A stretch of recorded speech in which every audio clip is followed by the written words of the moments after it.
Chapter 577. Dake thought with a little embarrassment of being exposed. I see. In other words, I can get higher authority from the gate of truth, and I can measure the value of things with a higher limit. This is indeed an extremely pure benefit. But it seems that the reason for this situation is obvious. He stopped pursuing the matter and said to Professor Ka-Zayer, I think I know, Professor Xie. It's nothing. Professor Ka-Zayer waved his hand and said, I have heard of a saying. If you want to wear the crown, you must bear the weight. Whether it is you or Eudora, it is the same. Walk well in the future.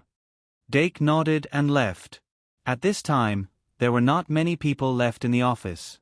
Dake looked back at Eudora and gave her a look. Eudora said goodbye to Professor Ka-Zayer with him and left the office. Their class schedules overlapped, and there were no classes until the evening. Although Eudora had a rare opportunity to travel alone with Dake, she obviously had something on her mind and had no time to think about it. They didn't say much on the way and soon arrived at Professor Midia's residence. But before the two knocked on the door was opened from the inside. Professor Midya leaned against the snow-white wall and looked at the two of them meaningfully. She said lazily, Come in. Dake lowered his eyes slightly and walked into the room with Eudora. It was his first time coming to Midya Bartholomew's dormitory. At first glance, he saw several coats hanging on the hanger. They were all mage robes printed from the same mold. However, although Professor Midya was lazy to only wear the same set of clothes, the room was surprisingly clean. Of course, it was also possible that she had expected them to come back in advance, so she took care of it in advance. Dake walked to the reception table and sat down on the sofa.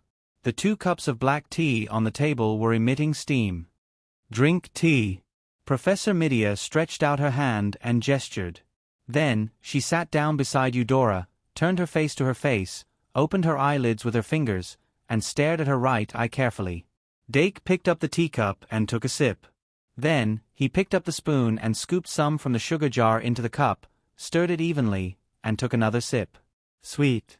At this time, Professor Midya had finished her observation. She heaved a sigh of relief and raised her head. Dake asked, How is it? Professor Midya smiled. It's not that bad. Eye of Truth and Eye of Stars fused slightly, which triggered apocalypse. This is a normal phenomenon. Dake frowned. What about the Death Omen Star?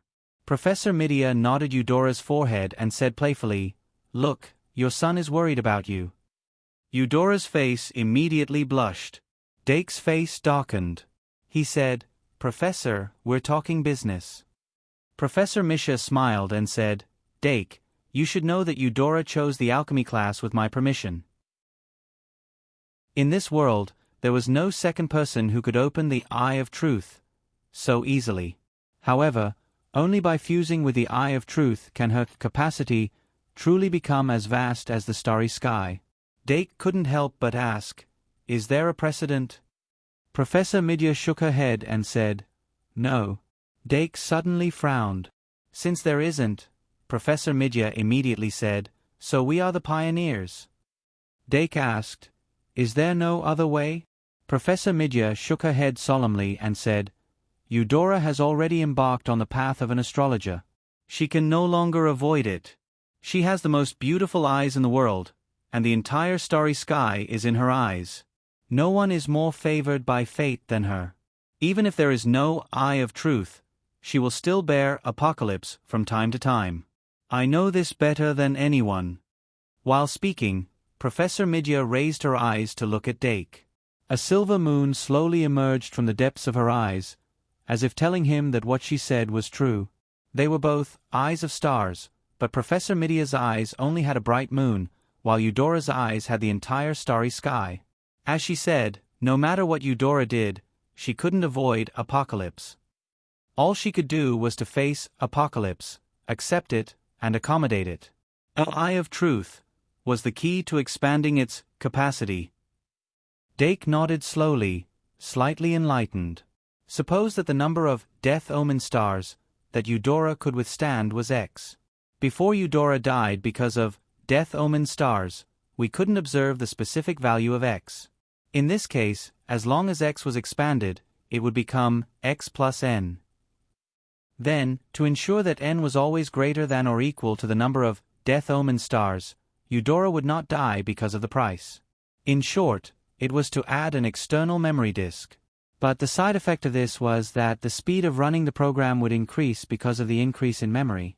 The frequency of apocalypse would increase as a result.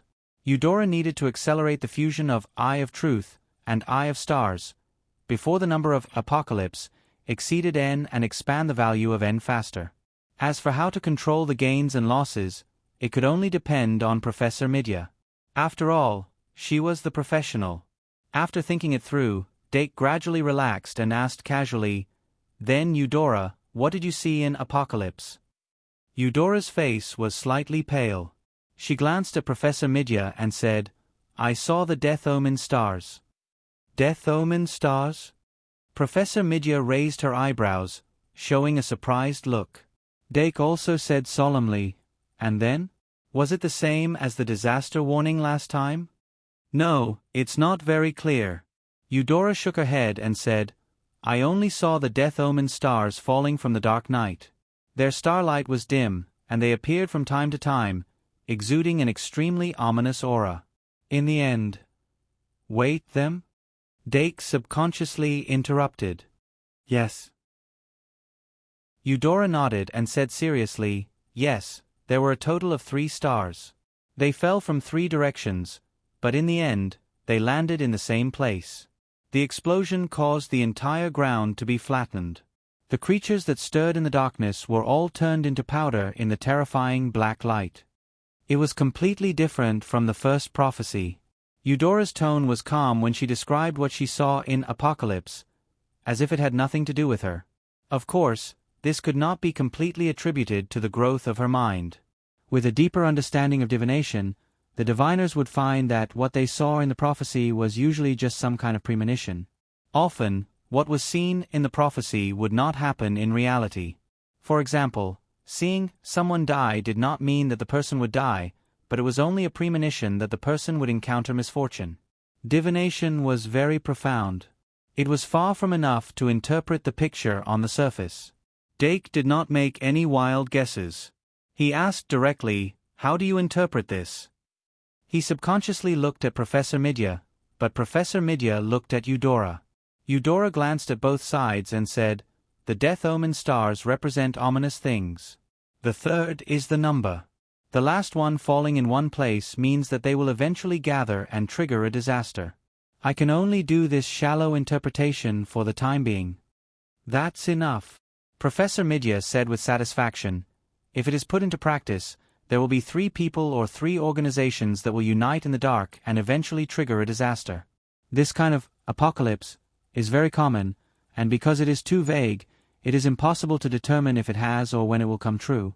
However, this apocalypse has a key number, which is 3. We can set off to find the things shown by apocalypse based on these 3 words." Dake thought for a while and said, "Professor Midya, can I tell others about this apocalypse?" Professor Midya stretched out 3 fingers and said, "Yes, but you can only tell 3 people." "3 is enough." Dake nodded. "Then can they pass it on?" Professor Midya smiled and said, "That's their business. You are the first person to receive the order, so you can't spread it too much." Dake nodded. In fact, he was only prepared to tell Claire. Claire would leave temporarily after the opening of the Silver Cup in October. She would also take one of Eve and Irene with her. Telling Claire about the apocalypse was equivalent to telling Yalvet. However, there were many such vague prophecies every year, so it was better to talk about them than not talk about them at all. Dake stayed at Professor Midya's residence until 11:30 p.m. Then, he went to the cafeteria with the other 2 to eat. During this process, he took the opportunity to ask Professor Midya a lot of questions left in the astrology class. He benefited a lot. After the meal, Eudora left with Professor Midya, and Dake went to the library to complete his homework. The astrology class that night went on as usual. As usual, Professor Midya taught Dake knowledge that was too profound. As for little Ivan, he sat on the table with a silly look. Who knew how much he understood? Fortunately, Professor Midya wrote all the contents of the class on the blackboard, and then copied them down to study them carefully. He could always study 1, 2, 3, 4, and so on. After the astrology class, Dake took the initiative to care about Eudora.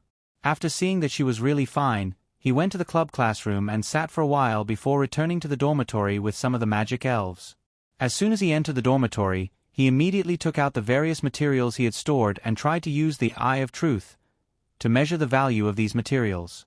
The value of a thing was not completely fixed. Even from the perspective of the Gate of Truth, the value of everything changed all the time. Therefore, it was very difficult to quantify. But if two things were put together, the Gate of Truth could be used to clearly measure the value of these two things. That was, whether they were of equal value or not. What alchemists needed the most was to measure whether their own request was equal to the price they paid. In this way, they could achieve a real equivalent exchange. Before going to sleep, Dake was like a child who had gotten a new toy. He did his best to squander the ability of the Eye of Truth, and measured almost everything in the room. The final result surprised him very much. Under the measurement of the Eye of Truth, the value of the catgrass was actually higher than that of the insect tree. As for the aging demonic braindropper, it was even more valuable than the kitty grass. As for the value of the magic elves, they were naturally higher than that of the magic braindropper. And the great sin that was simply extracted was also not low in value. In addition, when real and fake things were put together, it was almost possible to distinguish which one was real and which one was fake at a glance. Unless it was a special case where the fake was more expensive than the real thing. In short, with the Eye of Truth, even if alchemy was not considered, it was a great help just for the selection of materials. After a night of excitement, Dake was able to calmly deal with it the next day. After his morning exercise, he began to prepare for entering the dungeon. This dungeon adventure was a real, first time, for every second-year student. The last adventure led by Professor Nini was more like an outing than an adventure. What's more, Dake chose to enter the dungeon alone. What he was about to face was a new challenge that he had never experienced before. Magic needle, magic harvesting device, dungeon escape device, dry food, water. Dark quickly filled a small backpack to the brim. Then, he strapped it on and tried to carry it. It was a little heavy. But considering that he would have to stay in the dungeon for 2 days and 2 nights, this was the limit he could reduce it to. And once he started harvesting, without the dungeon storage box, he would have to prepare a sturdy bag to store all kinds of materials. Since he still had to summon the magic elf to carry it, then, wasn't it normal to let the magic elf carry the backpack from the start? Therefore, Dake didn't care too much about the weight of the backpack. Considering that it wasn't that convenient to summon the second-tier magic elf in the dungeon, he was prepared to choose one from the second-tier magic elf to carry the backpack and another to protect himself. As for the humanoid and powerful Diru beasts and lion beasts, they were clearly the best choices. It wasn't a problem for him to sustain these 2 magic elves for a long time. After Dake finished his preparations, he went to the Magical Animal Society and gathered all the magic elves. Once again, he explained the time and purpose of this trip to the dungeon. As he wasn't sure if he would encounter a situation where he had to use Paradise in the dungeon, he would keep Paradise, and bring all the magic elves with him except for the Underbeast. The magic elves expressed their support for this and were even excited. All of them couldn't wait to enter the dungeon and show off their skills. Only the Underbeast, who was excluded, was slightly depressed. But it rubbed the head of the Ouroboros in its arms and felt relieved.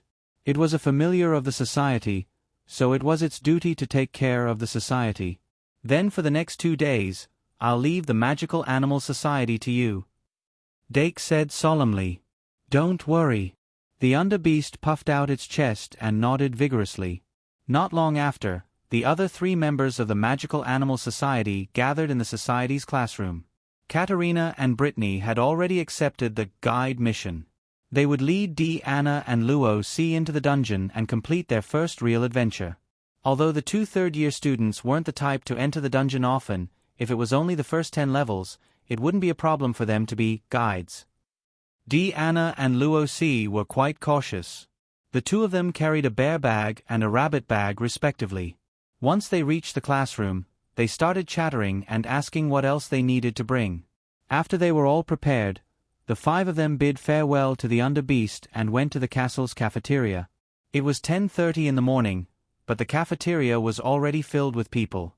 The most people were the second-year students and the third-year students in charge of guides. Not every second-year student had a third-year student by their side. A third-year student with sufficient strength could take care of a few second-year students at the same time. Of course, there were also lone wolves like Dake. They ate in the cafeteria in advance so that they would have more time to explore the dungeon after entering the dungeon. Dake found a 6-seater table near the wall and sat down. He casually observed the students in the cafeteria. Most of the second-year students chose to group up. For example, in Doran's and Pitton's group, there were 6 second-year students and 2 third-year students. On the other side, Ai Ma and her 2 deskmates were together. There was also an unfamiliar third-year student accompanying them. As for White, beside him was the third-year student, C. Keat. This year, C. Keat Hurst had finally passed the Duel Club's assessment and became an official duelist. Among the third-year students, he was ranked at the bottom. However, in the Marine Biology Research Department, C. Keat was the third-year student who had the best relationship with White. Even if it was only for him to obtain 1,000 credits, White had a reason to choose him as his guide.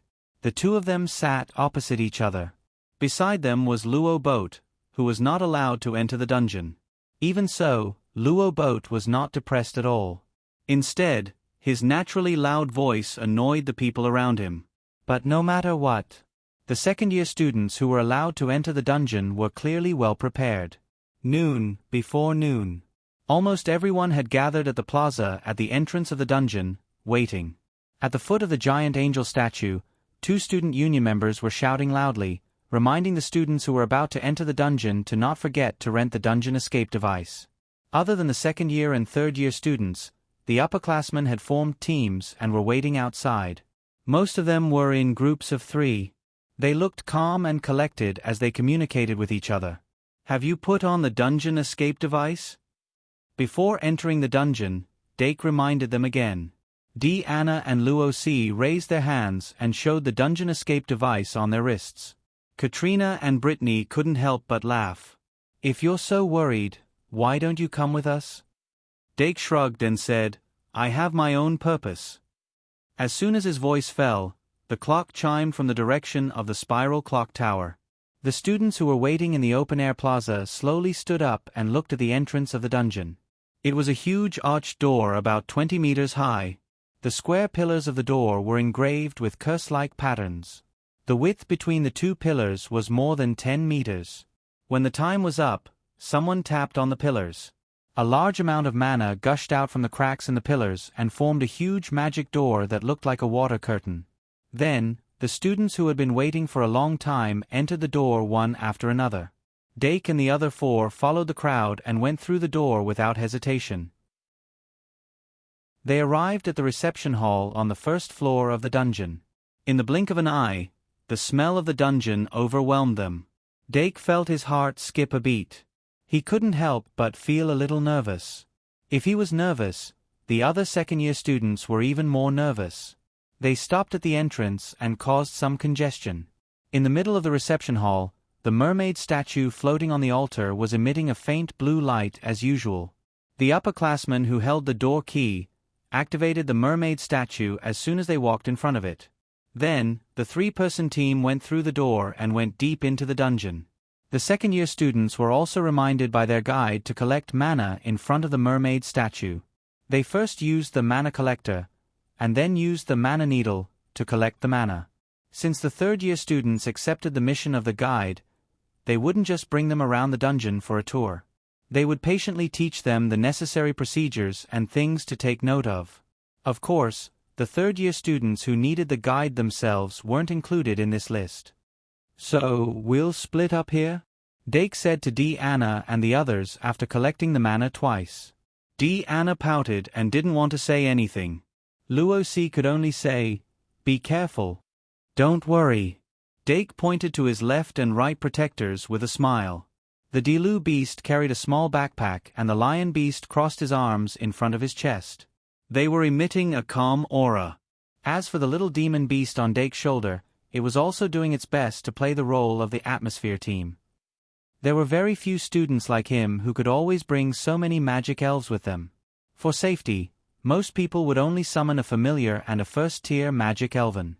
The former would scout the way while the latter would protect them. Dake Dim-Eng attracted attention from the start.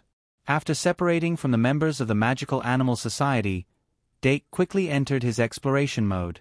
When he entered the dungeon for the first time last semester, he planned to act alone. However, he was disrupted by Professor Nini's request to form a group of 3. He had no choice but to form a group with Deanna and Luo Si. Fortunately, his luck was good. Not only did he encounter a hidden room, but he also found a tier boss. In the previous adventure, he didn't have a clear goal. He just wanted to have more adventure experiences. However, it was different this time.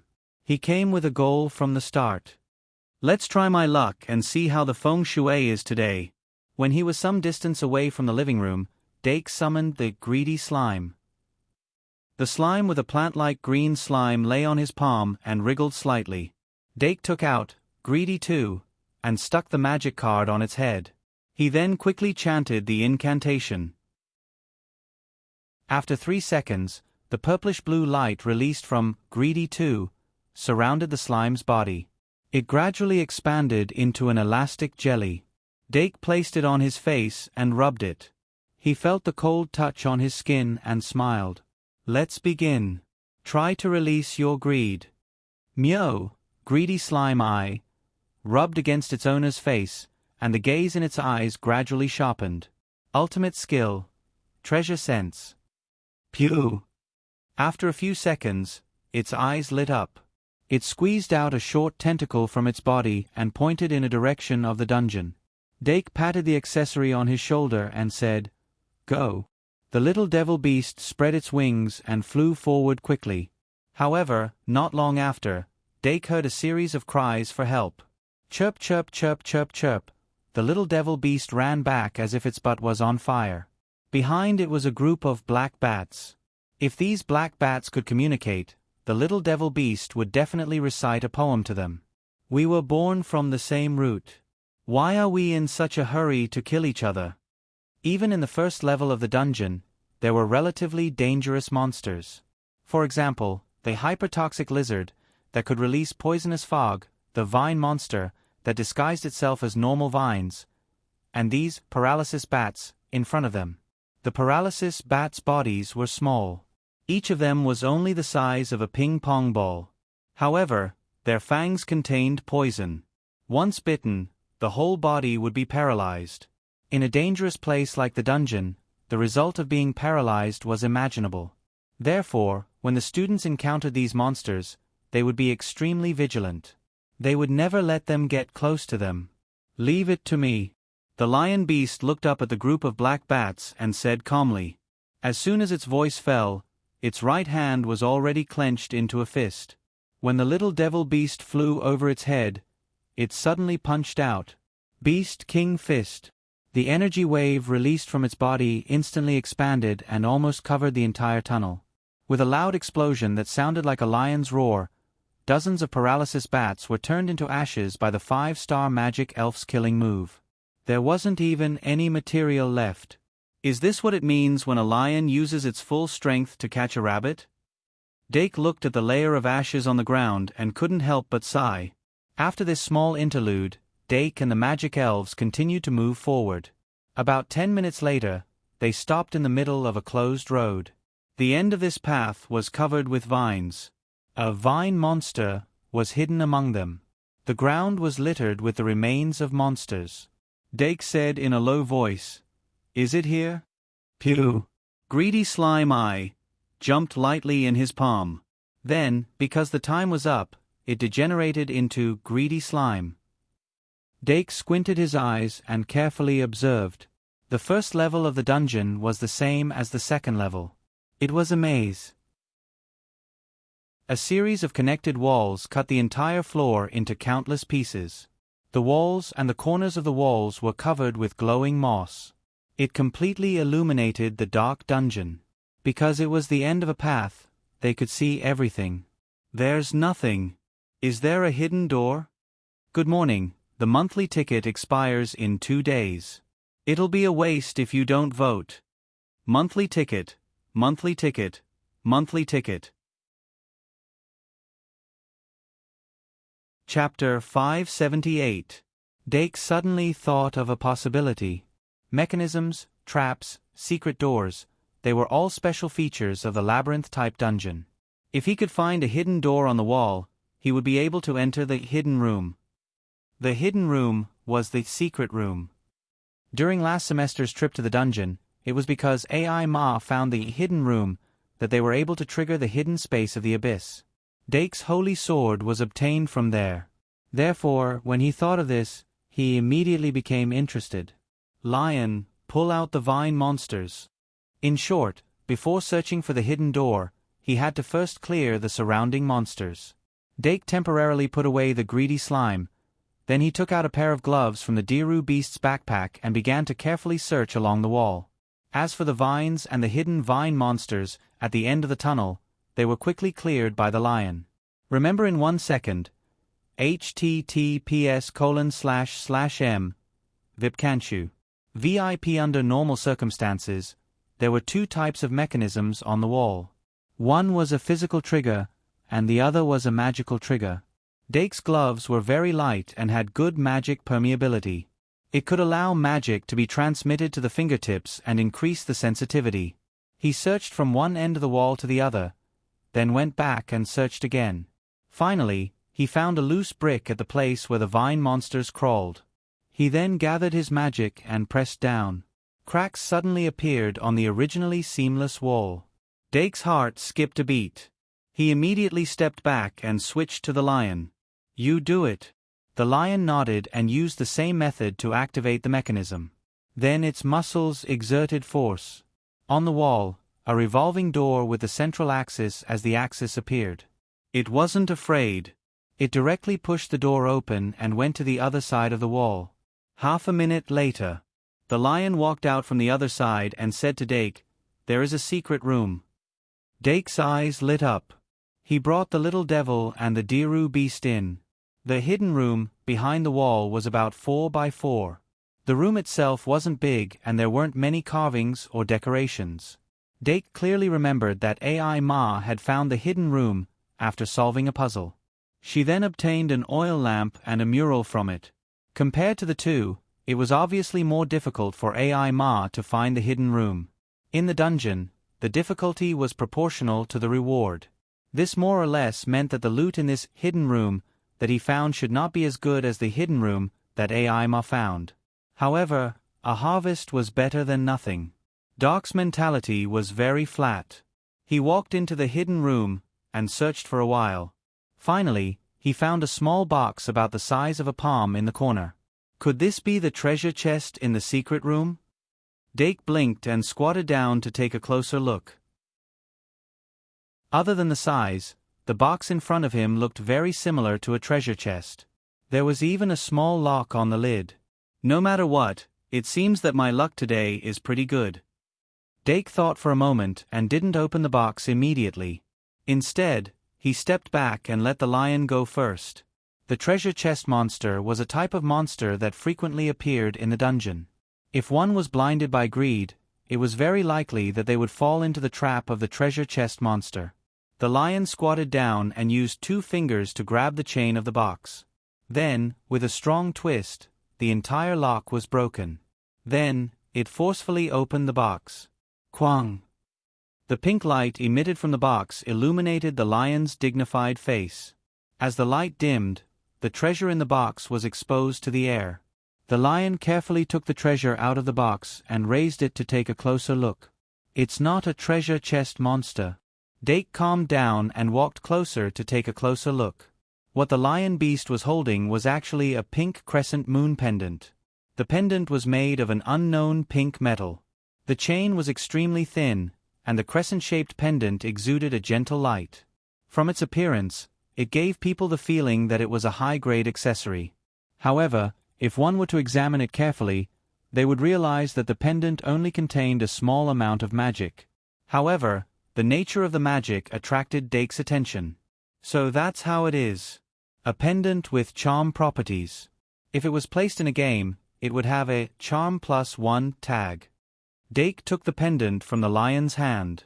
After carefully examining it, he closed his eyes and focused. After 10 seconds, he slowly opened his eyes. The color of his eyeballs had changed from green to gold. It was the Eye of Truth. Under the Eye of Truth's direct gaze, no treasure could be hidden. After half a minute, Dake closed his eyes. When he opened them again, they had returned to their original state. "How is it?" the little demon asked excitedly. Dake said, "Although its magic is weak, it is unexpectedly not inferior to the insect tree's value. Maybe we will find a treasure as soon as we come. When we return to the castle, we can investigate the origin of this pink metal." Then, he took out a small bag from his backpack and put the pink crescent moon pendant inside. Overall, today's luck was not bad. Therefore, after he left the secret room, he summoned the greedy slime, and took out another magic card, Greedy 3. In the name of Dake Dim-Eng, Magic Summoning.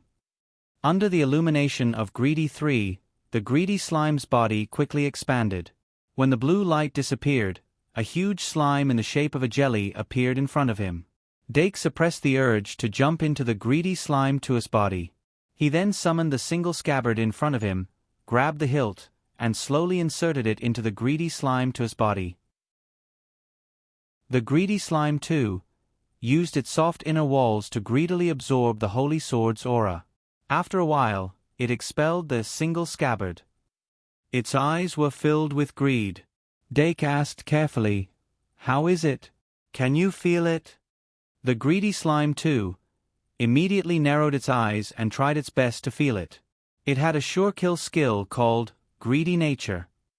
No matter what kind of treasure it was, as long as it wanted, it would always be able to find more. The single scabbard's holy sword aura was very special. Once there was a holy sword within its sensing range, it would definitely be able to sense it. The sensing range of Greedy Nature was much larger than treasure sense. Dake's main goal in entering the dungeon this time was to use this sure-kill skill to find the holy sword. After all, if there was a first, there would be a second. Since he was lucky enough to find the first holy sword, it was reasonable for him to find the second holy sword, wasn't it? However, the greedy slime, too, didn't respond to his expectations. After sensing it carefully, a dejected look appeared on its face, and even its eyes became gloomy. Dake quickly comforted it. "It's not a big problem. This is only the first level of the dungeon. The probability of finding a holy sword is very low. When we reach the second level, we'll try again." Ouch. The greedy slime, too, forcefully moved towards Dake's feet and sucked on his thigh, acting like a spoiled child. All right, Dake said helplessly. Suddenly, he thought of something. "Wait, let's enter the secret room again." Ouch. Dake immediately led the greedy slime, too, into the secret room. Then, he pointed at the small box in the corner and said, "Can we find more treasure chests?" The greedy slime, too, blinked its big round eyes and moved towards the corner. The treasure chests in the dungeon were very special. Though they were called treasure chests, they were like walls and were a part of the dungeon. Under normal circumstances, they couldn't be moved.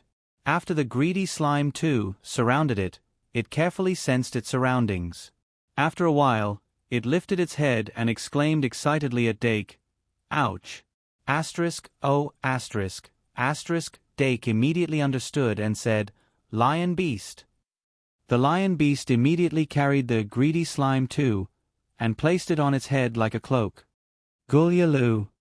The greedy slime, too, made an unclear gulyalu sound. It squeezed out a short feeler from its body and pointed in a certain direction. "Is it over there? It's time to run, lion beast." A trace of excitement appeared in Dake's eyes. Greedy couldn't help but surge out. The plan to find the holy sword had met with obstacles. However, if they could find a large number of treasure chests, it would be enough to make up for their losses. Dake grabbed the little demon beast and followed behind the lion beast. They ran quickly. Along the way, the demons they encountered were no match for the lion beast. Even if there were some, they were easily torn apart by the Diru beast. They ran extremely fast and finally, before the greedy slime too degenerated, they found the location of the second treasure chest. Bobby Bonner was a second-year student of the House of Fools. He was like most of the students in the House of Fools. He didn't have much of a presence in the class. However, his results weren't bad. Even in the entire grade, he was above average. During the club recruitment, he found a way to join a medium-sized club and met the third-year senior in the club, Simon Bonner. The reason why they were familiar with each other was because they had the same surname. Even though they lived thousands of miles apart, the fact that they had the same surname always made it easier for them to get close to each other. This time, Bobby was worried that he wouldn't be able to reach the 10th level smoothly. Thus, he asked Simon to be his guide. They originally planned to quickly pass through the first 2 levels and directly start their adventure from the 3rd level. However, they suddenly saw Dake Dimming running past them with his magic elf. They couldn't help but feel puzzled. This was because Dake's actions were too purposeful. Is that the legendary Dimming?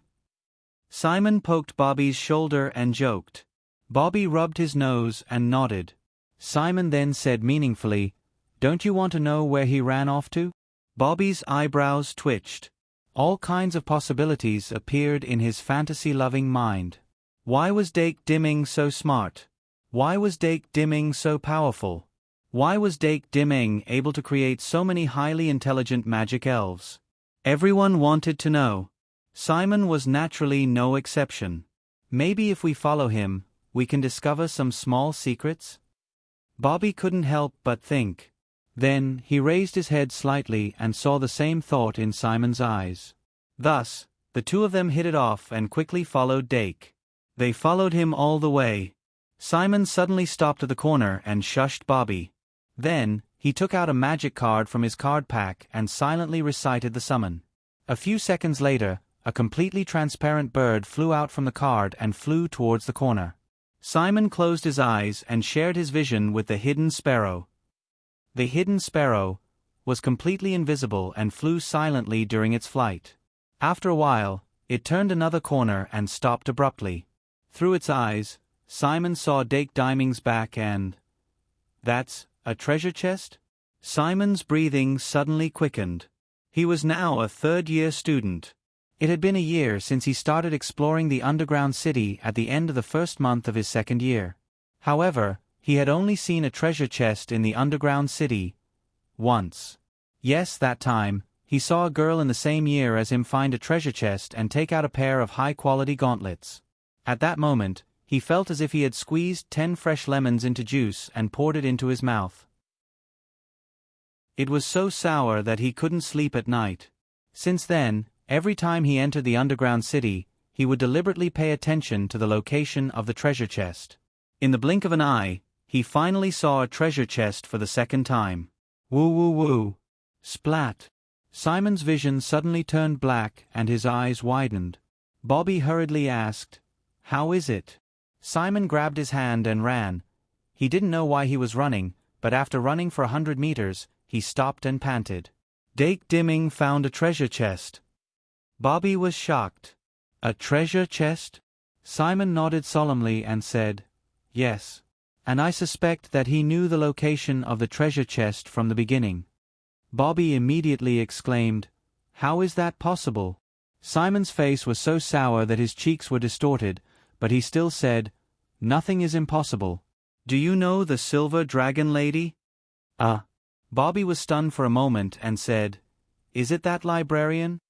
Simon gritted his teeth and said, "Yes. Pan Duola Doragon. She is also a legend in the academy. I heard that she can easily find the location of the boss of each level." Bobby was shocked. "Is there such a thing?" Simon said, "That's right. So, nothing is impossible. Come with me." Meow. The Diru beast looked at the magic power of the hidden sparrow flowing through its fingers, and its eyes showed a trace of doubt. "Dearu beast, what did you find?" Dake turned around and asked. "There seems to be something, but it doesn't seem to be there." The Dearu beast shook its head and walked to the location of the treasure chest. It didn't see the invisible hidden sparrow. It only felt that there was something there, and then it flew over to grab it with its claws, but it didn't catch anything. Dake saw it walk back and continued to study the treasure chest.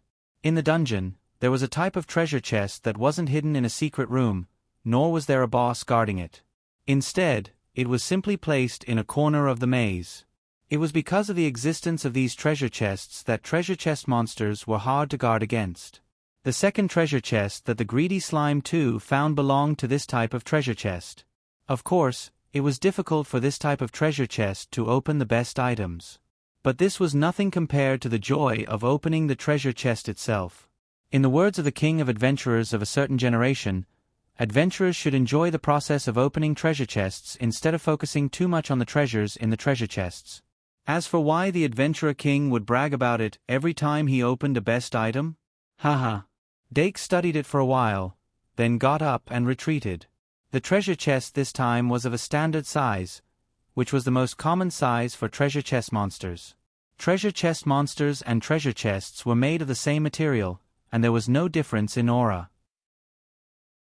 Thus, before opening the treasure chest, no one would know if it was a treasure chest or a treasure chest monster. When Dake retreated to the Dearu beast's side, the lion beast bent down and grabbed the lock, preparing to use the same trick. But when it tried to twist it, it found that it didn't break. It couldn't help but frown. "Use a blade," Dake reminded. The lion beast slightly nodded and pulled out its ancestral demon blade, Lion King Pill, from its waist. Then, it slashed at the chain behind the lock. Clang! Sparks flew and a gap appeared on the chain.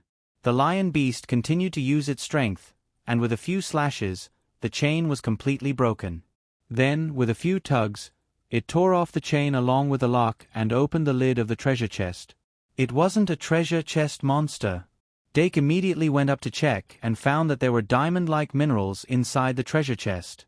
Magic diamond? Dake's heart skipped a beat. He immediately took one out and looked at it carefully. The so-called magic diamond was a diamond-like mineral that was rich in magic power. Its biggest characteristic was hardness. If it was embedded in a weapon or armor, it could greatly increase the hardness of the weapon or armor. It was a material that blacksmiths dreamed of. The sizes of the magic diamonds in this chest were different. The small ones were the size of pellets, and the big ones were the size of a baby's fist. There were close to 20 of them. So many magic diamonds were worth at least tens of thousands of credits. Compared to the crescent moon pendant, the value of this chest of magic diamonds might be higher. But Dake opened the Eye of Truth and carefully looked at it. He found that in the eyes of the Gate of Truth, their value was the opposite. Even the magic diamond the size of a baby's fist couldn't compare to the crescent moon pendant in terms of value. But it's fine, we're talking about quantity. 20 magic diamonds, even if they were piled up, they could still reach a high price. But this amount is a bit too much, this is only the first floor. Dake took out a pouch from his backpack and put all the magic diamonds inside. Then, he lifted it up. It was heavy. He was a bit worried that if he continued like this, he wouldn't be able to store all the good stuff. In short, after finding the second chest, Greedy Slime 2 degenerated into Greedy Slime 3. Before the cooldown of Greedy 3 was over, he couldn't continue searching for treasure chests. Dake handed the pouch full of magic diamonds to the Dearu beast and went back the way he came, looking for a fork in the road to the second floor. He had stayed long enough on the first floor. It was time for a change of environment. Half an hour later, Dake stood on the stairs leading to the second floor. He calmed down a bit and followed the stairs to the entrance of the second floor. What entered his eyes, apart from the bustling crowd, was the magic marker in the middle of the second floor's reception hall, the Toad Fountain. The dark green toad statue raised its head and opened its mouth. The spring water from its mouth was an unknown green liquid. Dake passed through the crowd and went straight to the Toad Fountain. He used Magic Needle and Magic Collector, alternately to complete the second floor's gathering mission. Then, he rested in this safe area for a while before entering the labyrinth again. The second floor's labyrinth was not much different from the first floor's. If he was careful enough, it wouldn't be a threat to him. Therefore, after eliminating a group of little magic hounds, Dake summoned Trash Slime again.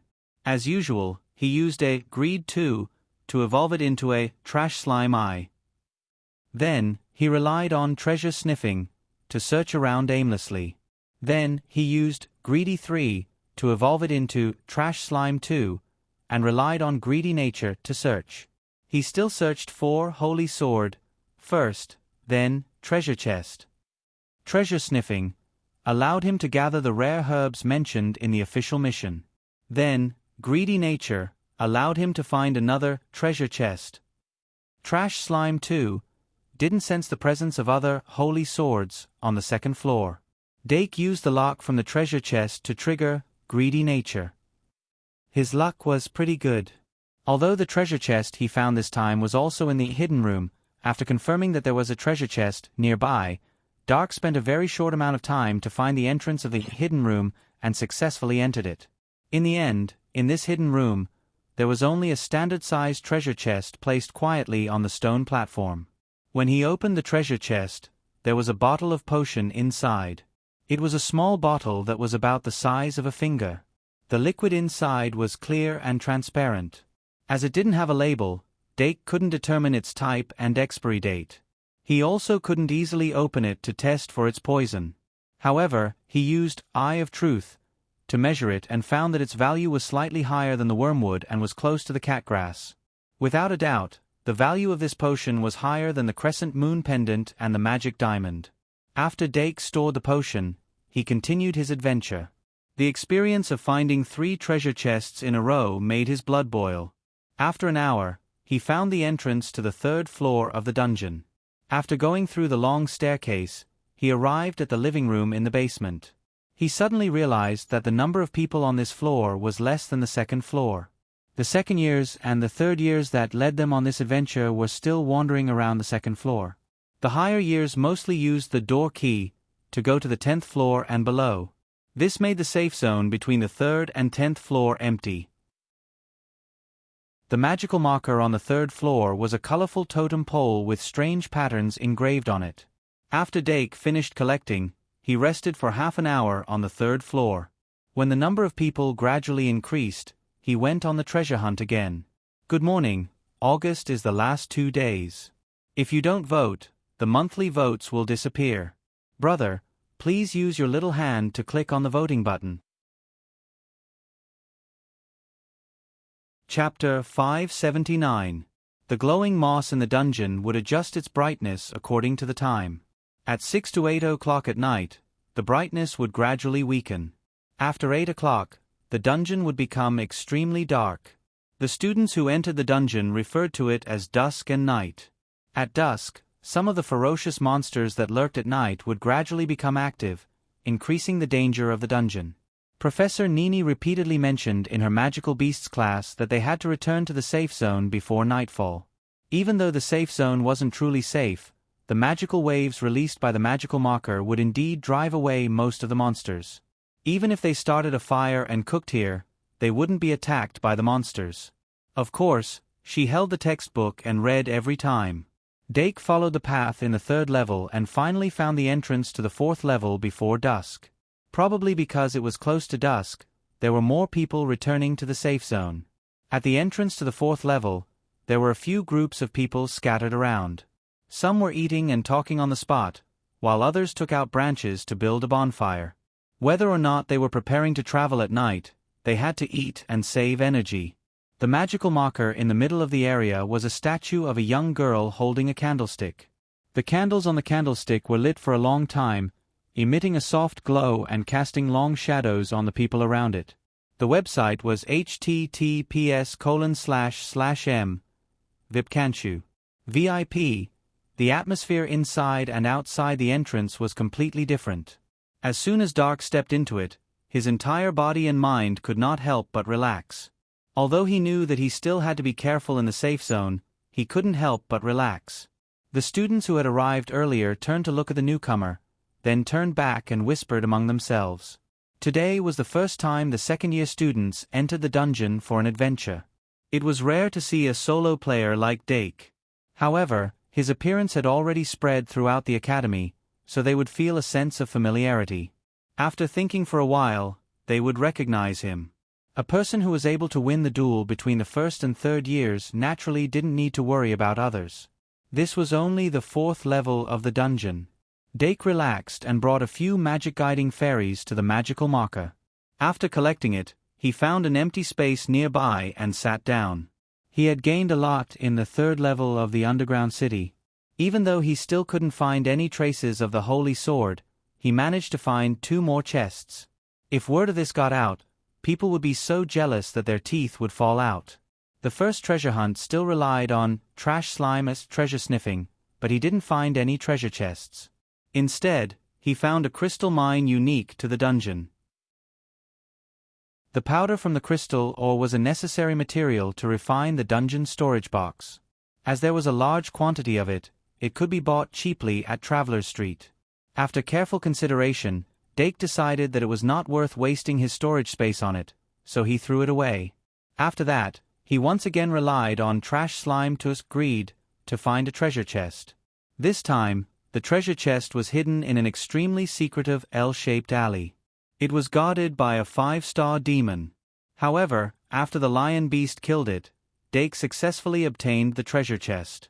The treasure in the chest was a fist-sized pearl. The pearl was crystal clear, and there was an extremely small thing that looked like a biological embryo hidden in the middle.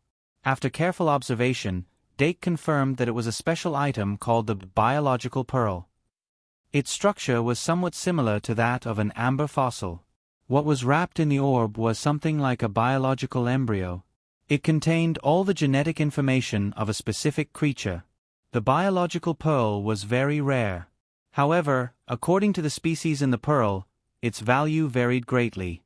It could only be considered an expensive collector's item for ordinary people, but in the hands of a magus, it was the life code. Magus could study the biological pearl and restore the original form of the species in the pearl. Then, they could refine it into a magus elf to replicate it. The directional alchemy equations of some extinct ancient species were developed in this way. Dake acted as if he had found a treasure. He immediately opened Eye of Truth to check.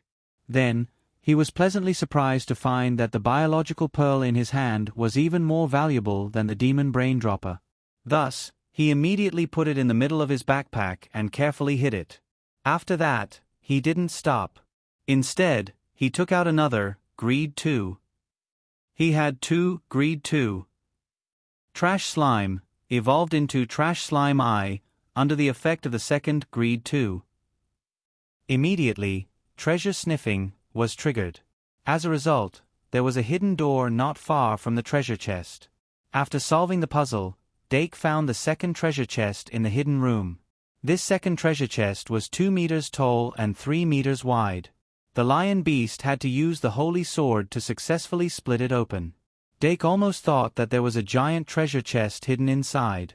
But in fact, there was only a wooden carving hidden in the treasure chest. The wooden carving was about 20 centimeters tall and was in the shape of a human sitting cross-legged on the ground. It looked a bit like a statue of a god, but Dake didn't sense a divine aura similar to that of the moon goddess statue. He knew that he had encountered a knowledge barrier again, so he simply used Eye of Truth to measure it. As a result, from the perspective of Gate of Truth, the value of this wooden carving was probably between that of a worm tree and a catgrass. In other words, it was slightly higher than the crescent moon pendant. After sitting down, Dake took out a palm-sized notebook from his bag and summarized the harvest of this afternoon. Excluding the materials obtained from hunting monsters and the special herbs that he found and collected on the way. According to the value of Eye of Truth, from lowest to highest, it was Magic Diamond, 20, Worm Tree, Crescent Moon Pendant Bottle Potion Wooden Carving, Cat Grass, Magic Braindropper, Biological Orb, should I say, as expected of a treasure from a treasure chest? A trace of joy appeared on Dake's face. What could be more satisfying than tallying up their gains? Just in the first 3 levels of the dungeon, he found a total of 5 treasure chests. These 5 treasure chests even had a rare item like the biological orb. He couldn't wait to find out what kind of monster the genetic information in the biological orb belonged to. Is it the classic Minotaur, the cockatrice, or the soul sucker? Or is it a deeper level monster? The dungeon was a whole entity. Even if the biological orb from the 3rd level contained the genetic information of a deeper level monster, it wasn't impossible. More importantly, the value of the magic braindropper exceeded that of the magic braindropper. This gave Dake more fantasies. After Dake finished the summary, he took out some dry rations and shared them with the magic elves. This time, he didn't research the food too much. He only bought the compressed biscuits from the canteen. A piece of compressed biscuit, which was a finger thick and a finger wide, contained all the nutrients needed for a day. Even though the taste was ordinary, it was light and convenient. Adventuring wasn't an outing, so there wasn't much to spare. Of course, if there was a dungeon storage box, some creatures would bring food to cook in the dungeon. For example, there was a group of 3 that was building a bonfire nearby. Dake took a bite of the biscuit and couldn't help but look over. It was a group of 2 females and a male. The male was in charge of adding firewood to the fire, while the female was in charge of the pots. They placed various ingredients into the pots and stewed them as if they were cooking a hot pot.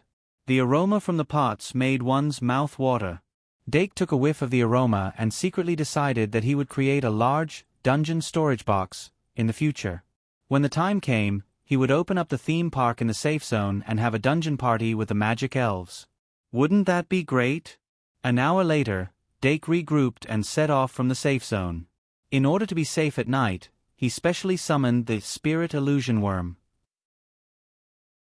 Illusion Breaker and Morning Death were the Spirit Illusion Worm's killing moves, but it had another use, which was as a lighting equipment.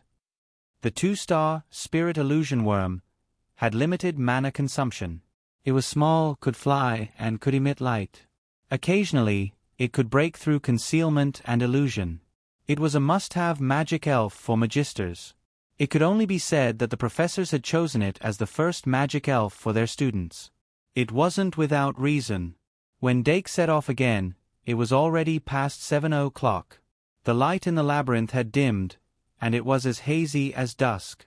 The range of visibility was greatly reduced. If he hadn't opened 3 chakras during the summer vacation and obtained a certain level of combat power, he wouldn't have entered the darkness alone. About 5 minutes after he left, 2 students glanced at each other and left the safe zone as well. They were none other than Bobby and Simon. Bobby summoned his winged illusion worm for illumination, while Simon summoned a canine-type magic elf that didn't reach his knees, Mangy Dog. The skin on the back of the Mangy Dog was like a toad with lumps. Each lump released a different type of mucus. The Mangy Dog in nature relied on the mucus to locate its position and construct a large-scale map in its brain. It could easily find prey and intruders in its territory. It was very troublesome. Besides this characteristic, Simon's Mangy Dog had a killing move called 1,000-mile concealment sniff. When one's sense of smell was sensitive enough to become a skill, it was needless to say how powerful it was. From the first floor, Simon had been using Mangy Dog to follow Dake from a long distance. He remained cautious and didn't close the distance between him and Dake.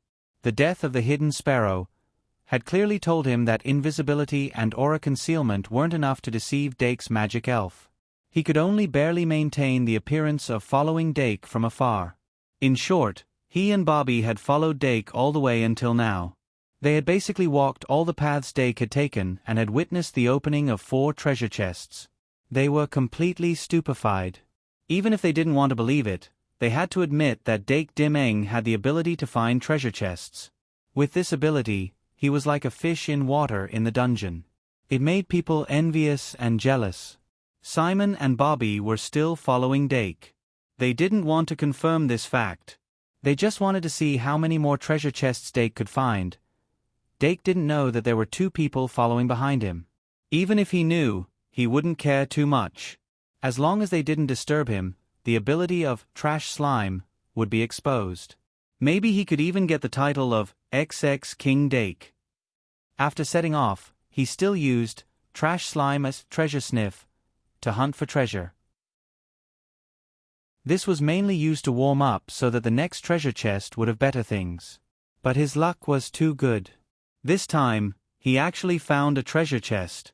After relying on the lion to kill the monster guarding the treasure chest, the coxcomb snake, Dake started to collect the coxcomb snake, while letting the lion open the treasure chest. The coxcomb snake, originally looked like a rooster's coxcomb, but after it died, it would harden into a substance similar to red coral. It was a good material for creating magic potions. But just as Dake completely cut off the coxcomb snake that was gradually hardening, a sharp cry came from the direction of the lion. Dake instantly became alert. He only saw a white shadow in front of him, and the Delu beast was already waiting. And from the treasure chest, the monster with the head of a clown and the body of a spring suddenly jumped out. The red glove on the arm of the spring fiercely smashed onto the chin of the lion. With a bang, the lion beast was actually knocked back several steps by this attack that had been accumulating power for a long time. But it immediately stepped on the heels of its feet and quickly pulled out the ancestral demon blade, lion ball, from its waist. A trace of scarlet flashed in its eyes, and the demon blade was already unsheathed. Clang! An extremely ear-piercing friction sound echoed through the tunnel. The lion tried to cut off the spring of the treasure chest clown, but the treasure chest clown's jia laughter caused it to be entangled by the spring. Then, the treasure chest clown's body leaned back, its right arm pulled back, and the spring was stretched to its limit. The bright red glove was as fast as lightning, approaching the vision of the lion. The lion's expression was solemn. It suddenly stepped back and turned sideways. Its left hand had already grabbed the hilt of the single scabbard, and it slashed towards the right arm of the treasure chest clown. This time, with a gotcha sound, the right arm of the treasure chest clown was instantly cut off. Instead, the lion used the demon blade in its right hand to clamp down on the left arm of the treasure chest clown. Then, it instantly closed in, and the sword in its left hand slashed upwards, cutting towards the face of the treasure chest clown. The treasure chest clown's eyes were filled with jealousy and surprise, but the curve of its mouth became wider and wider. Its body was extremely flexible, and in the nick of time, it lowered its head and dodged the holy sword's fatal slash. Then, it suddenly opened its mouth and let out an ear-piercing laugh. The lion instantly felt countless needles entering its ears, and its body stiffened. Then, the right arm of the treasure chest clown that was cut off floated in the air, and like a cannonball, it blasted towards the back of the lion's head. Its eyes lit up, and its laughter became even sharper. However, just as the back of the lion's head was about to receive a heavy blow, the right glove of the spring arm suddenly stopped. The spring arm instantly straightened up. However, its tail was firmly grabbed by a cat's paw. The Delu beast who suddenly attacked looked at the laughing clown with disdain. After a short moment of stiffening, the lion recovered and killed the clown with a slash of its sword. Following the death of the treasure chest clown, the clown mask on its face suddenly fell, revealing its true appearance. The lion was suddenly startled, and it stared at the face for a long time without saying a word. Dake walked forward curiously. "What's wrong?" "Nothing." The lion's expression stiffened, and it recovered. Dake walked past it and took a look. Clam Butcher suddenly laughed. The head of the treasure chest clown was actually a very ordinary balloon, and there was a very sloppy smiley face drawn on the front of the balloon. It really lived up to its name of a clown. Even if it was dead, it was still funny. After calming down, Dake picked up the clown mask left behind by the treasure chest clown from the treasure chest. Regardless of whether the clown mask was useful or not, it was very sentimental. After all, this was the first item left behind by a treasure chest monster that he encountered in the dungeon. Dake picked up the mask and compared it to his face. He could not help but think of the Halloween masquerade ball, and he was looking forward to it. Then, he activated Eye of Truth and looked at the clown mask. After a while, his pupils dilated, and he had a strange expression. The value of this clown mask is actually higher than the magic brain pipette. A high-quality material could be used as the core material of a high-star magic elf. With the quality of this clown mask, it could be used as the core material of a second-tier magic elf. Or, it could be made into a special equipment or item card. Dake was delighted, and he placed the clown mask into a separate pouch before stuffing it into his backpack. Who would have thought that the items dropped by a treasure chest monster would be better than the items from the treasure chests? Today is really a lucky day. Dake summoned Trash Slime, and used Greed 3 to evolve it into Trash Slime 2. Then, he stuffed the single scabbard into its body. After a while, Trash Slime 2 shook its head dejectedly. Obviously, it was still unable to sense the presence of the Holy Sword on the 4th level. Then, I can only continue to look for treasure chests, Dake said helplessly. However, Trash Slime 2 raised its head and could hear the joy in its master's voice. After being stuffed into the treasure chest shard, Trash Slime 2 closed its eyes and developed a greed for treasure chests. Its master's greed was its greed. Whatever its master wanted was what it wanted. As long as it maintained this mentality, it would trigger greed nature for any item. 10 minutes later, Dake came to a passageway that was sealed on 3 sides. There was no treasure chest at the end of the passageway, but there was a large bronze door knocker. When he stepped into the passageway, the bronze door knocker suddenly surged, and a bronze beast with a nose ring drilled out from the wall. Good evening, it's the last day. Don't hide the monthly votes. Chapter 580. The bronze beast had a cow's nose and eyes like copper bells, but there were no horns on its head. It had a pair of triangular ears that extended flat to both ends, and there were patterns under its ears that crawled all over its cheeks. Its body was even larger, like a giant tiger. Its 4 sharp claws had bronze blades, and its 2 long tails were covered in scales. It had a snake head that flicked its tongue from time to time. It was reasonable to say that such a unique monster would easily leave an impression on people, but Doc could not recall what kind of monster it was. The current situation did not allow him to think too much. After the bronze beast completely drilled out of the wall, it suddenly opened its huge mouth and roared. It then kicked back with its hind claws and charged over with a rumble. Its body was huge and its weight was shocking. It took up half of the tunnel, and every step it took shook the ground. Its momentum was terrifying. The lion beast in front of Dake had silently pulled out the single scabbard, and its expression was very serious. Since entering the underground city, the bronze beast in front of it was without a doubt the strongest monster it had encountered. The treasure chest clown from before was probably not even comparable to its toe. If I'm not wrong, this bronze beast is at least a 6-star monster. I can't let it continue to accelerate. The lion beast stamped its feet and instantly charged out. It turned the holy sword in its hand and stabbed at the bronze beast's right eye. Remember in 1 second. https://m. Vipkanchu. Vipit was not prepared to fight head-on, and its body had already turned to the left when it charged out. The bronze beast could not turn in time and was stabbed in the eyelid by the sword. Clang! The sound of metal clashing instantly burst forth. Although the lion beast had pierced through its eyelids, when it was about to stab its eyeballs, it felt an extremely difficult blockage to break through. Then, it could only drag its sword along and cut an extremely long wound on the right cheek of the bronze beast. However, under the copper skin was still copper. The bronze beast continued to charge as if it was not injured at all. The lion beast sensed the problem and wanted to pull it back, but it was too late. It could only barely grab one of the snake's tails. In the blink of an eye, the lion beast felt the terrifying strength of the bronze beast. It could not pull the snake's tail at all. Instead, it was being pulled forward. The bronze beast's target was very clear. It was aimed directly at the Archmage Dake. If one were to be hit by it, even the toughest human body would be smashed to pieces. Dake gathered chi at his feet, and in an instant, he exploded with strength and retreated rapidly. At the same time, his right hand had already reached into the card bag, and his fingertips brushed past the side of the magic cards. One of the magic cards was instantly sucked out, and then caught between 2 fingers. Cat fist. However, the Dilu beast beside him did not retreat. Instead, it advanced, and the golden sword lion's claws emitted a white light.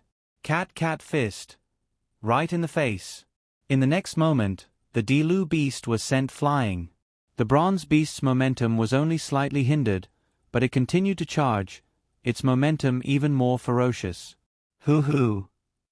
However, a loud roar rang out in an instant.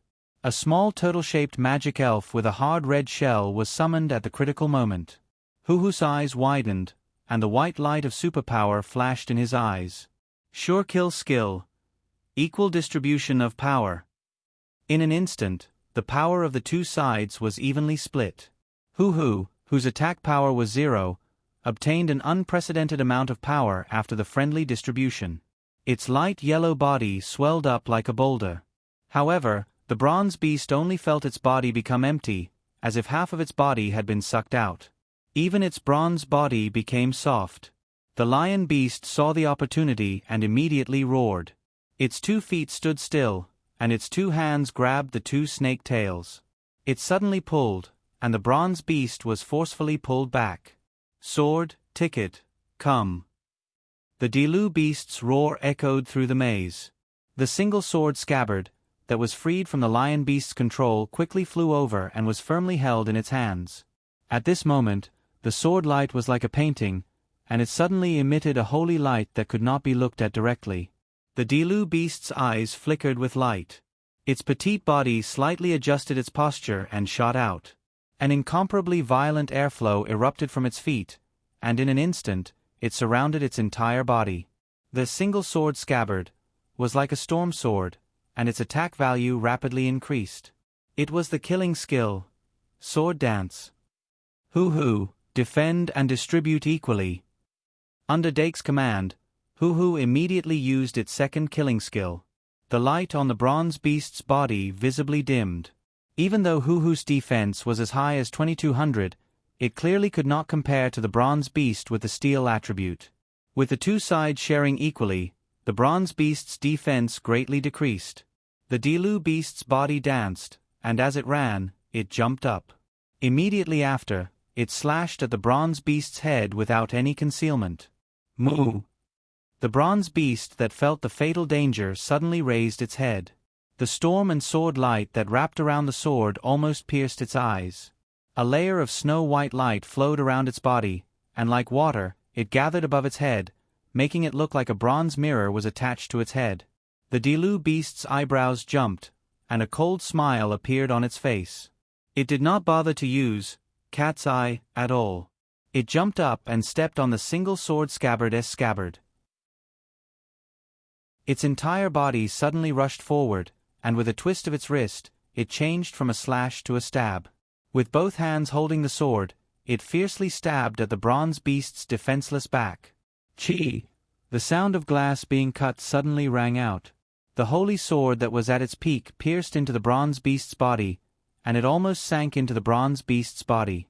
The Dilu beast stepped on its back, and with a pull, the sword was pulled out. Suddenly, liquid metal flowed out from the hole. Almost at the same time, white light burst out from Hoo-hoo's eyes, and the killing move's effect was at its peak. The bronze beast only felt the power in its body flowing back, and the luster on its skin also recovered. It instantly became violent, but it was no longer targeting Dake. The Dilu beast that was on its back made it feel powerless, but the lion beast that was grabbing its tail behind was in its attack range. It fiercely rotated its body, and its huge body actually displayed an extremely flexible waist. No, its waist was clearly elongated. Then its head was actually able to hit the lion beast's tail, and the mirror-like bronze light on its head converged into a spiral horn, crazily spinning. The lion beast wanted to withdraw its hands, but it was surprised to find that its hands were entangled by the snake's tail. The 2 snake heads bit its arms, and although the damage was limited, it was extremely difficult to deal with. In the name of Dake Dim Eng, magic summoning. Lion beast, evolve. A clear and pleasant voice entered its ears at the crucial moment. Suddenly, the lion's eyes were filled with a dense blood-red color. But the heart of justice, in its chest, burst out with golden light. Under the intertwining of the light of evil and justice, Pride, its dark power, and the crazy factor in its body spread crazily, and in the blink of an eye, it infected its whole body.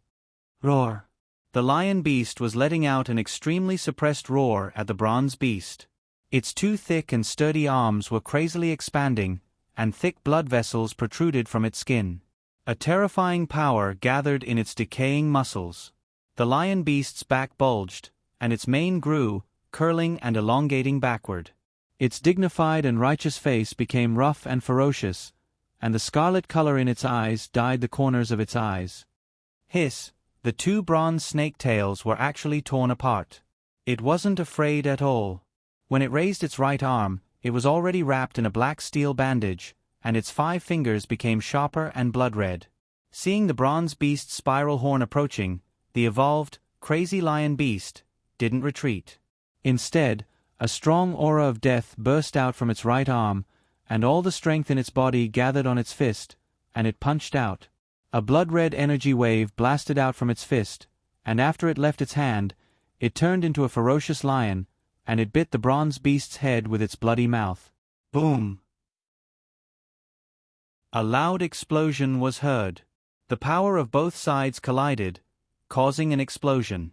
The crazy lion beast was forced back half a step by the explosion. Although the light on top of the bronze beast's head disappeared, its body still didn't move. Its eyes stared fiercely at the lion beast, and its killing intent was even stronger. However, the sword that emitted white light fell from its head in the blink of an eye, piercing through its hardest skull. The snow-white sword light emitted from the tip of the sword pierced through its lower jaw, and it shot to the ground. After using the double strike, the Dilu beast raised its body again, and pulled out the holy sword. Then, it didn't hesitate to use the third strike on its neck. The bronze beast's head was pierced from top to bottom, and it was immediately frightened. It no longer cared about the crazy lion beast, and like a madman, it rammed into the wall, trying to knock the Dilu beast off its back. If it wasn't completely made of metal, it would have died on the spot. Rumble! The walls of the maze were crazily shaking, and the rumbling sound spread in all directions. The nearby demons heard the sound and instantly gathered. The 2 students following behind were also surprised. The 2 of them looked at each other, and then groped their way over. However, this chaos didn't last for long. Although the Dilu beast's triple strike was off target because of the bronze beast's struggle, it still cut off half of its head, and even one of its eyes was cut off. Without half of its vision, the bronze beast was like a blind bull. Facing the crazy lion beast's seemingly crazy but actually calm attacks, it became more and more difficult to resist. After the Dilu beast threw the single scabbard to the crazy lion beast, it quickly retreated and cautiously guarded Dake's side. It already felt a large amount of malicious intent approaching. The little demon beast and the spirit illusion bug flew together in the air, looking left and right, and its eyes kept rolling. The first thing it wanted to do was to investigate the surroundings, but after thinking about it, it felt that there was no need. At this time, the paths leading to the other forks would definitely be filled with demons. Fortunately, this was only the 4th floor of the underground city. Other than the bosses and some elite demons guarding the treasure chests, most of the demons were in the 1st tier. Even the higher tier ones were only 4-star demons. What they needed to be wary of were some individuals with special abilities, as well as the endless sea of demons. Of course, Dake was also very clear about this point. Therefore, when he sensed that there were demons surrounding him, he took out the Demon Fox magic card from his card pack. Come out, Demon Fox. Amidst the chanting, a delicate beast-type magic elf materialized beside him. After the Demon Fox stood still, it took a step forward, and with a cold expression, it distanced itself from Dake. The corner of Dake's mouth curled up, and it whispered, "How is it? Do you feel it?" The Demon Fox slightly nodded, and said, "A large number of demons are coming from many directions." Dake asked, "Are you confident?" The Demon Fox pondered for a moment, and said conservatively, "If it evolves," Dake said, "you have very little combat experience. First, familiarize yourself with individual combat." In the blink of an eye, a demon had already stepped into their field of vision. Dake had already exited the dead end, and stood on a relatively open road. He turned his head to look, and the first demon was a small demon dog that was very common in the underground city. Without needing to be ordered, the demon fox instantly flashed forward. Sure kill skill, fox flash strike. The small demon dog had just opened its mouth, and before it could bark, it was completely torn apart by the sharp claws of the demon fox. Bright red blood splattered under the demon fox's eyes, showing a coldness. It raised its blood-stained claws, and its pretty fox eyes narrowed into slits, and a whole group of small demon dogs appeared in its field of vision. Then, without hesitation, it rushed into the group of beasts, and blue flames suddenly jumped from its body, causing its attack speed to increase explosively. Sure kill skill, 8 vine fists. Originally, it could hit up to 8 consecutive attacks, but it cleverly used it. 8 consecutive punches, and each punch smashed the head of a small demon dog. In an instant, 8 small demon dogs exploded on the spot. The remaining demon dogs that were supposed to be fearless actually felt fear at that moment. The demon fox raised its claws, and a sharp nail was at the corner of its mouth, and finally revealed a gorgeous smile. Circle, slaughter, and dance. Bliss above all. After a short delay, the sound of demons rushing over also came from the other 2 paths. Dake thought for a moment, and then summoned the Hawkman Wrestling and Meow Meow. Although these 2 magic spirits did not have the ability to attack in a large area, they were agile enough. Moreover, the Hawkman Wrestling was very much looking forward to such an occasion to fight to its heart's content.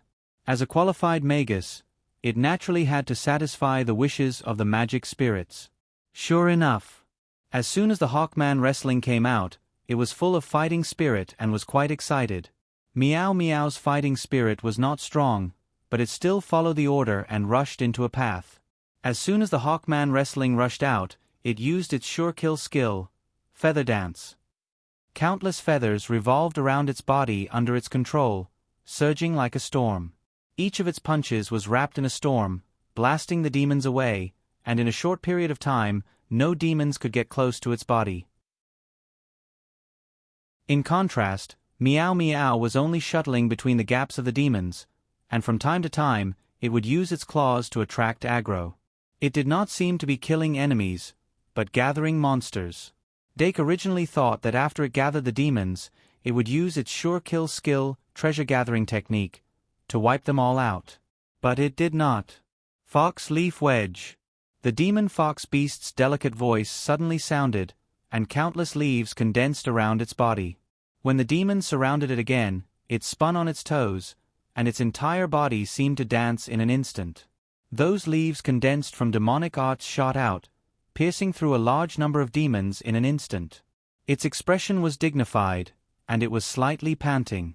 Although it used Fox Leaf Wedge to clear out a large number of demons around it, the dangers of the underground city still taught it a lesson. More and more demons were pouring out from the entrance of the passageway in an endless stream. Not long after it started, it had used all 3 of its sure kill skills, and it was already very difficult to deal with such a fierce beast tide. It had no choice. It could only quickly retreat, and return to Dake's side, looking at him. Dake blinked, and looked back at the demon fox beast with interest. The demon fox beast's expression suddenly became awkward, and it could not say what it wanted to say. Detritus. The Delu beast turned its face, too lazy to look. And in the dead end, the ferocious bronze beast that had appeared had already been cut down by the mad lion beast. The demonic power in its body started to flow towards a certain part, and then it would become high-quality material. The mad lion beast that had its hands free covered its forehead, suppressing its madness. Then it tried to stand up straight, and walked towards Dake's position. There were more and more demons on the 3 paths. The Hawkman Wrestling also showed signs of weakness after its feathers were used up. Meow Meow was still calmly moving around. Its method of making use of the gaps was very good, and it was always able to make the demons roar in anger. As to the path that the demon fox beast was on, the demons had no obstruction, and were crazily rushing over. Obviously, this path had the most demonic creatures. Dake's finger moved, and Extreme Bliss 3 was already between 2 fingers.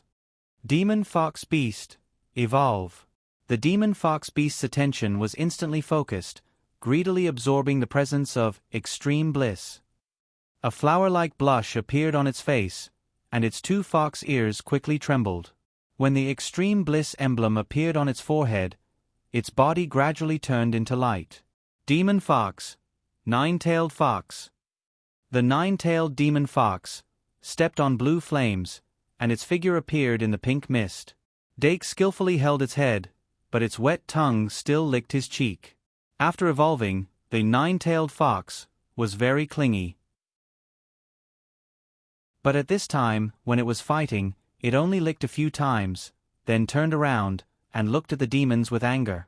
On its 9 tails, 9 blue fireballs condensed and burned crazily. That was the catharsis of emotions, the desire for bliss. Hawkman wrestling, meow meow. With 2 light shouts, the Hawkman wrestling and meow meow understood Dake's meaning, and quickly got rid of the demon's entanglement, and retreated. The demons in the 3 paths rushed out at the same time. Nine-tailed fox's ultimate skill, Ghost Fire Jade. Dake pointed, and the magic card flashed. The nine-tailed fox raised its head, its eyes cold and clear, and the blue fireball that rose from the tip of its tail split into 3 and shot out instantly. There were 3 Ghost Fire Jades in each direction. 9 consecutive explosions could be heard, and the demonic creatures on the 3 paths had all been blown up. Crack!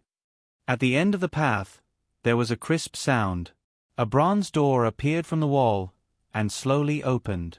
Votes come. It's the last day, the monthly votes will be taken if you don't vote. Another 10,000 tonight. 202 of 233, excluding all guaranteed updates, there are still 31 chapters left. If there are enough monthly votes, I'll release all the chapters in 10 days until the reward is paid off. Fate? No more. Chapter 581. A Hidden Room? Dake turned his head to look at the bronze door with a look of surprise. He wasn't surprised that there was a hidden room at the end of the passage, but he was happy that the door was so self-aware. After all, this way, he wouldn't have to waste time looking for traps and puzzles, and could directly enter the hidden room to collect his loot. But before that, he had to clean up the monster materials on the ground. Dake thought for a while, and then handed this important task to Meow Meow with its nimble fingers. Meow Meow raised its claws, and its sharp nails extended from the tip of its index finger. It blew and then slowly walked towards the corpses on the ground. Shang Molian Academy's underground city was very special. Once a monster died, its magic would automatically gather to a certain part of its body to form high-quality materials, making it very convenient to collect. But with so many monster materials, it was impossible to collect all of them. Meow Meow jumped left and right among the corpses, picking and choosing, using the passive ability of Art of Gathering Treasures, to dig for gold in the sand. After Dake handed over the task, he let the Mad Lion take the lead and enter the hidden room. First website. https://m. Vipkanchu. VI-Pit was completely different from the narrow rooms he had found before. The hidden room in front of him was a huge bronze palace, and it reminded him of the boss room he entered last semester. But there was no boss in this bronze palace. At least not now. Since the bronze behemoth could come out of the walls, it wouldn't be surprising if there were more monsters hidden in the walls. Dake observed carefully, and found that the bronze room was filled with bronze statues. Each statue was ferocious and terrifying, as if they were put together by many animals. There were bronze behemoths with the head of an ox, the body of a tiger, and the tail of a snake. There were also bronze birds with the head of a horse, the body of a monkey, and the wings of an eagle. The most eye-catching of all was the Sphinx in the middle. The Sphinx had a distinct characteristic and special meaning in Egyptian, Western, and Greek mythology. People often called them Sphinx. And the Sphinx Dake was most familiar with was Saraswati's Sphinx Cat. The 2-star magic fairy with the ultimate skill, Shadow Step, was very troublesome. If Sarah could refine a higher star magic fairy, it would be even more difficult to deal with. Let's go take a look. Dake gestured to the Mad Lion beast. The mad lion beast exerted strength in its legs and leaped up, landing directly on top of the Sphinx's head. The Sphinx had yet to come back to life. Dake heaved a sigh of relief before assigning tasks to the rest of the magic guide fairies. Of course, his main goal was to find the treasure chest. This bronze room looked quite big, and he couldn't find the treasure chest in a short period of time. He summoned the magician secretary to scan and record the structure of the entire room. Finally, he gathered with the magician elves in the middle. However, even after Meow Meow finished gathering and returned with a small bag, they still hadn't found the treasure chest. Looks like we can only rely on it. Dake had no choice but to take out Greed 2. He originally wanted to save it for another treasure hunt. After placing Trash Slime on his palm, Dake activated Greed 2 to evolve it. As its body expanded into a jelly shape, Greedy Slime Eye became spirited. It closed its eyes and sensed carefully. Suddenly, it screamed at the huge Sphinx. Dake couldn't help but walk towards the bronze statue, frowning as he pondered. This Sphinx was so eye-catching that he naturally searched it thoroughly. However, there was no mechanism in this bronze statue, and it couldn't be moved. If the treasure chest was really here, it could only be hidden in the belly of the Sphinx. Dake stood behind the Sphinx for a while before confirming, "It's here?" Puff puff. Greedy Slime Eye immediately nodded vigorously. Dake took a deep breath and said, "Then cut open its belly." After spending a considerable amount of time, the degenerated lion beast continued to cut open the Sphinx's belly. "Why do I feel like I'm having a C-section?" Dake couldn't help but complain. However, the Sphinx's labor was very smooth. The lion beast quickly took out a bronze treasure chest and a silver treasure chest? A pair of twins? Dake was stunned for a moment and couldn't help but say, "Let's look again. Are there any gold treasure chests?" Greed +1. The lion beast very obediently searched again. Of course, it didn't find a third treasure chest. However, just the 2 treasure chests that they found were enough to surprise them. Of these 2 treasure chests, the bronze one was the size of a standard treasure chest, and the silver one was the size of a small jewelry box. Dake didn't hesitate and ordered the lion beast to cut off the locks of the 2 treasure chests. With 2 bangs, the chains of the treasure chests were cut off. Dake directly took the smaller silver treasure chest. His eyes were filled with curiosity. The feeling of holding a treasure chest in his hand was quite strange. After all, most of the treasure chests were born on the ground. He pulled off the silver chains and slowly opened the lid, revealing a trace of silver light inside. When the lid was completely opened, the inside of the chest was completely revealed. It was a sphinx made of silver. This sphinx was very exquisite. It was so delicate that even the hair could be seen clearly. It was very lifelike, as if it was a living creature. Dake opened the Eye of Truth and suddenly frowned. He realized that the value of this sphinx wasn't inferior to the creature pearl. This meant that it was more valuable than the magic braindropper in the eyes of the Door of Truth. Being more valuable than the magic braindropper was already a very high evaluation. It was enough to surprise him. Dake suddenly had an idea. He turned his head and looked at the silver treasure chest in his hand. However, the value of this silver treasure chest in the Eye of Truth wasn't even comparable to the magic diamond. As the sphinx was taken out, it was even showing signs of becoming transparent. "It seems like I can't bring this silver treasure chest out of the dungeon." Dake was slightly disappointed, but he didn't throw it away. The metal chain that he used to record the aura of the greedy slime 2 had faded away. It was time to change to a better one. However, the sphinx couldn't be placed inside. Thinking of this, he lowered his head and looked at the other bronze treasure chest. The lion beast was opening the lid of the bronze treasure chest. The treasure chest was very big, but there was only a single bronze mirror placed inside.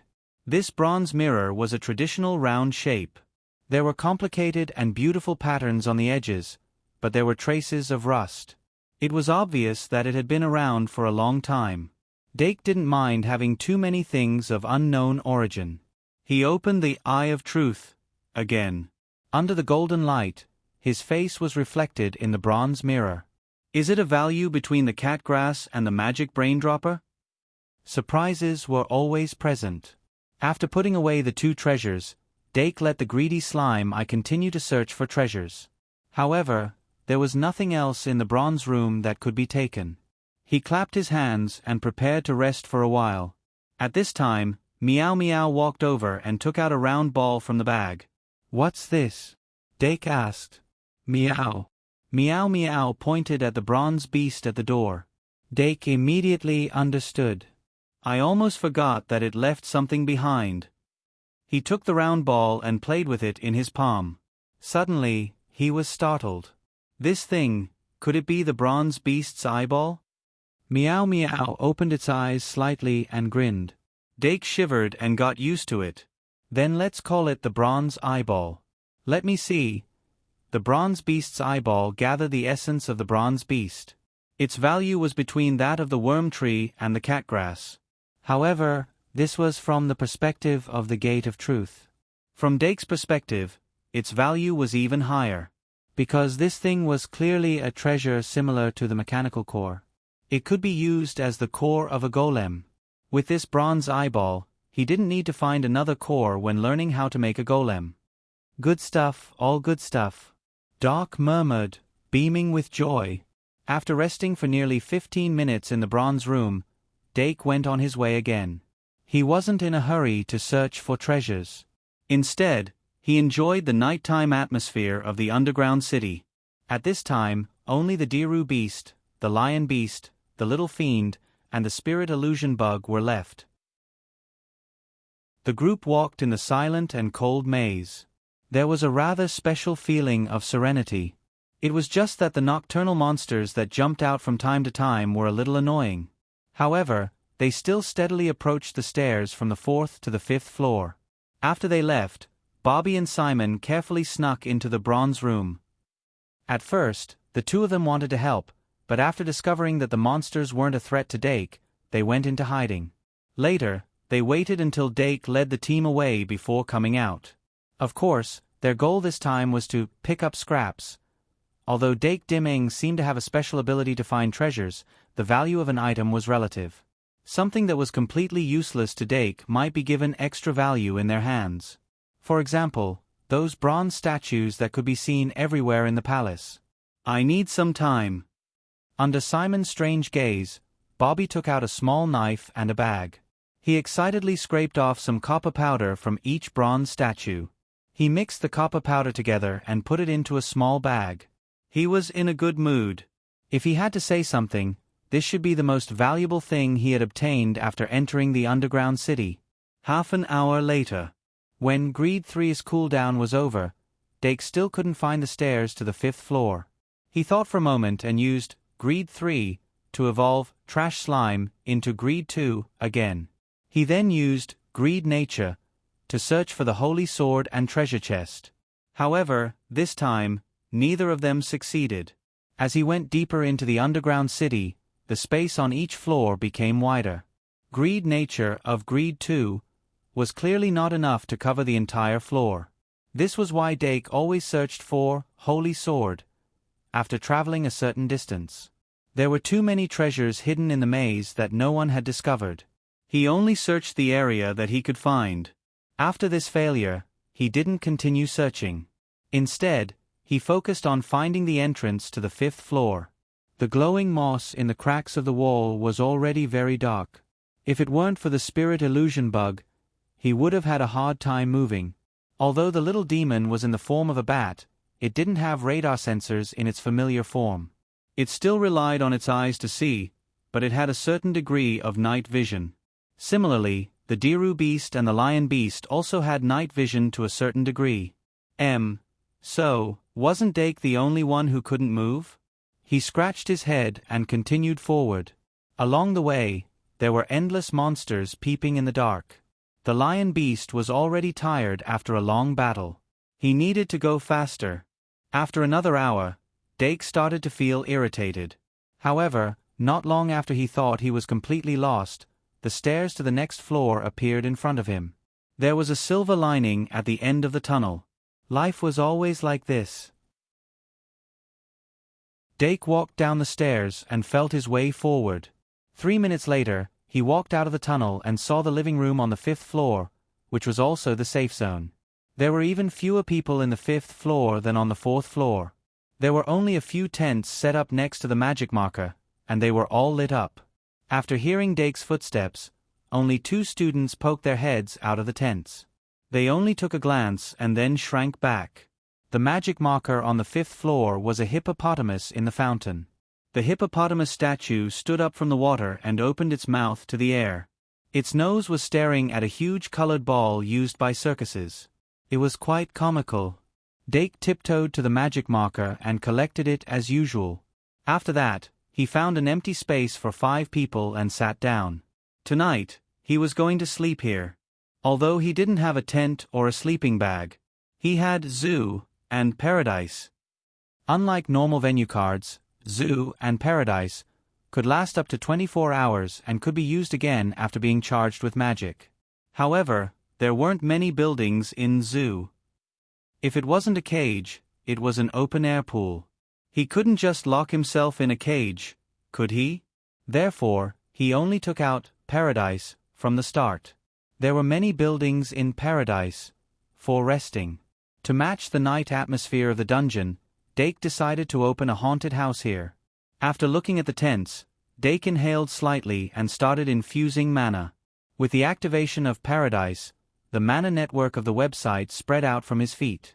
In the blink of an eye, it expanded to the size of a dormitory. The haunted house with colorful lanterns and blood-stained signboard appeared silently on the ground. Dake entered the haunted house and lit up the jack-o'-lanterns and skull-lanterns. He found a platform and sat down. He was going to summon the magic elves for some fresh air. Dong! Suddenly, someone knocked on the door of the haunted house. Tickets. Today's update is 9,000 words. This month's 180,000 words mission has been completed. However, I'll continue at night. I feel that I can reach 10,000 more words and break through August. Another 2,000 monthly votes, thank you. 204/233. Chapter 582. In the quiet and dark night, the lights flickered and there were many reflections. Next to the hippopotamus fountain with colorful balls, a creepy haunted house stood eerily. The already dangerous atmosphere of the underground city was instantly filled with fear. Dake looked at the slightly swaying door and pouted at the little fiend beast. The little fiend beast flapped its wings and flew toward the door. Slurp, the ghost of the haunted house, suddenly flew over and flew side by side with it. Knock, knock, knock. The knocking on the door suddenly increased in frequency. The little fiend beast showed a look of disgust and glared at the door before grabbing the handle and opening it. The person who was knocking on the door suddenly saw a round bat and a ghost. He remembered the URL.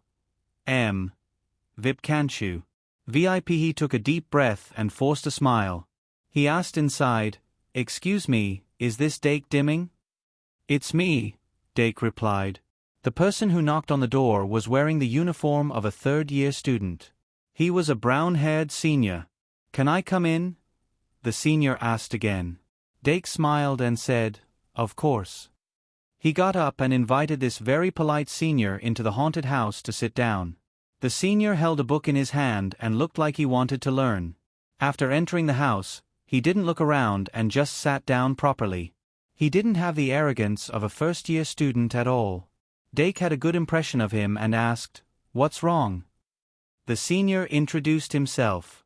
"Let me introduce myself first. I'm Ignatzu Alexander, a third-year student from the Magic Academy." Dake nodded and said, "Yes, Senior Alexander." Alexander said, "May I ask if this is a venue card?" Dake thought to himself that he was indeed here for this matter, so he nodded and said, "Yes." Alexander deliberated and said, "I saw that you deliberately limited the range of your summoning, so I wanted to ask if you can create more, temporary lodgings?" Dake was stunned and quickly realized Alexander's background.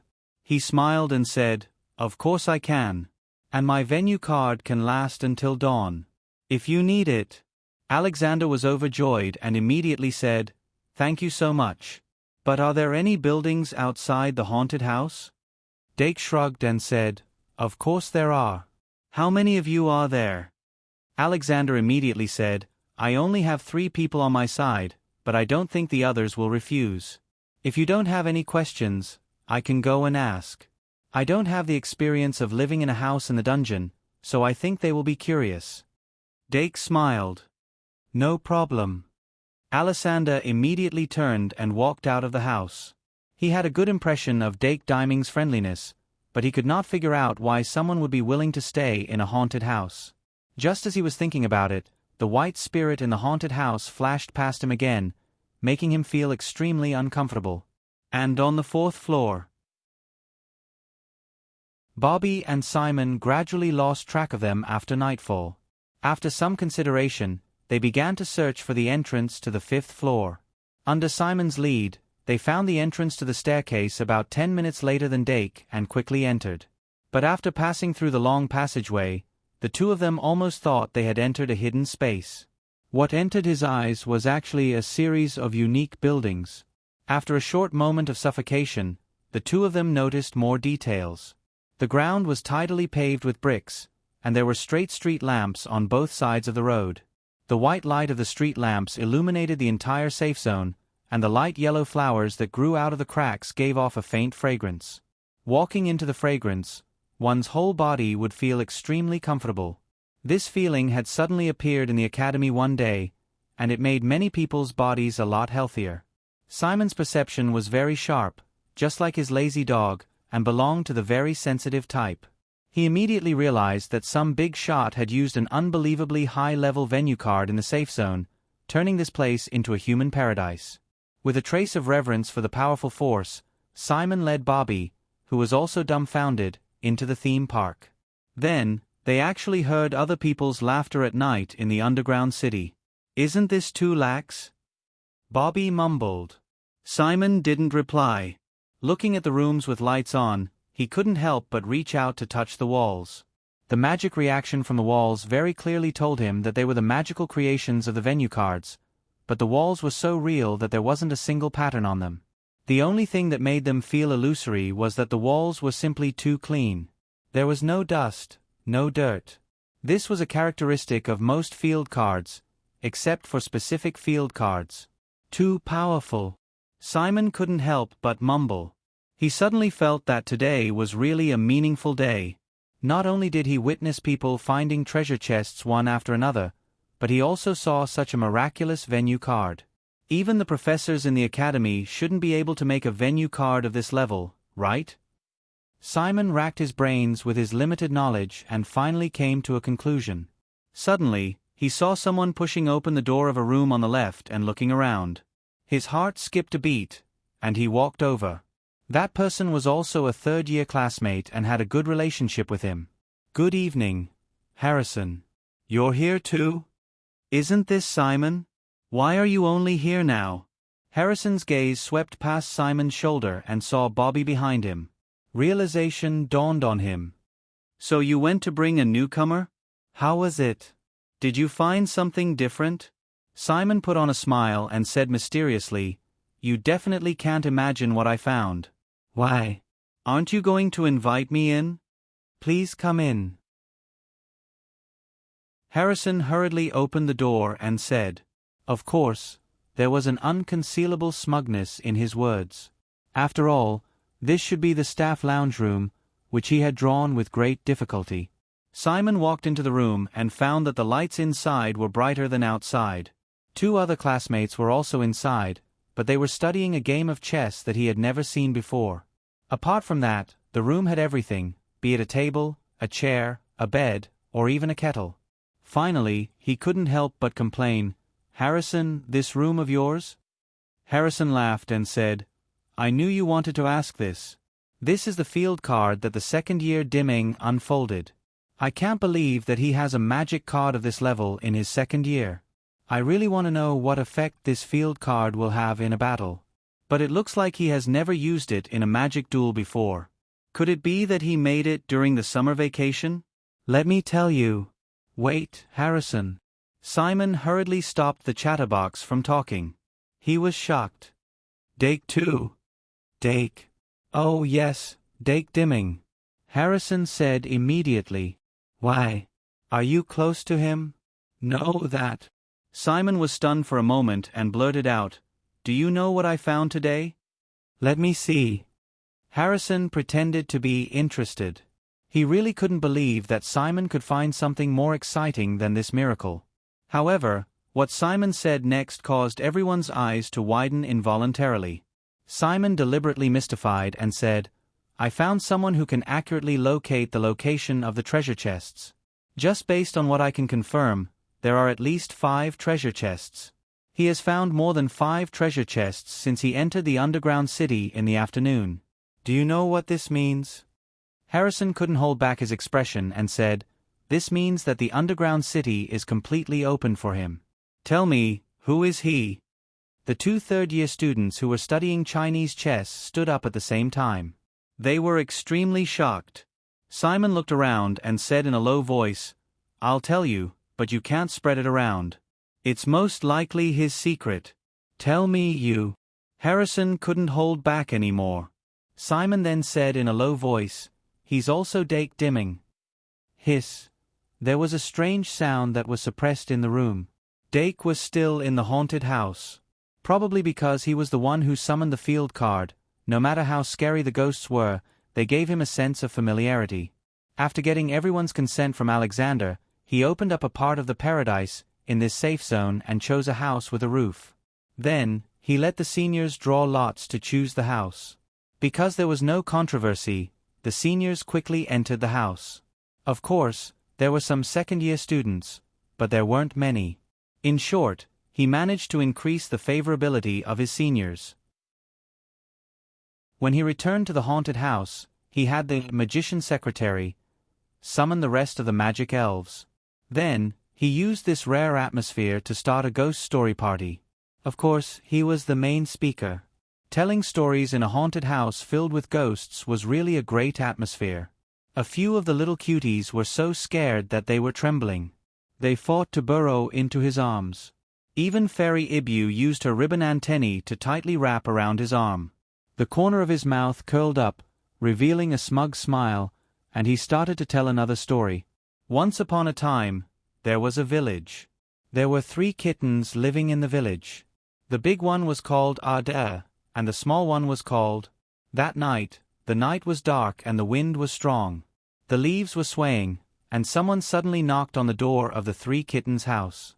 Dong dong dong, dong dong dong. Dong dong dong, dong dong dong. Me. Fairy Ibu immediately screamed and burrowed into Dake's arms, trying to squeeze out little Ibu, who was trembling inside. Ahem. Dake coughed and said, Little devil, go open the door. This time, the person who knocked was naturally Simon. He had brought Bobby to ask Dake for a place to stay. Dake looked at the first-year students behind him and casually agreed. Of course. You can choose an empty room to stay in. But obviously, I might wake you up early in the morning. Although I'll wake you up when the time comes, I still have to tell you in advance. Understood. Thank you very much. Simon bowed politely. After he left, he suddenly saw that Harrison was walking to another room. He couldn't help but frown. Today, I've already updated 12,000 words. That's 6 chapters for others. I'm done talking. Begging for monthly votes. Begging for monthly votes. Monthly votes. Monthly votes. Monthly votes. Monthly votes. I'll continue updating tonight.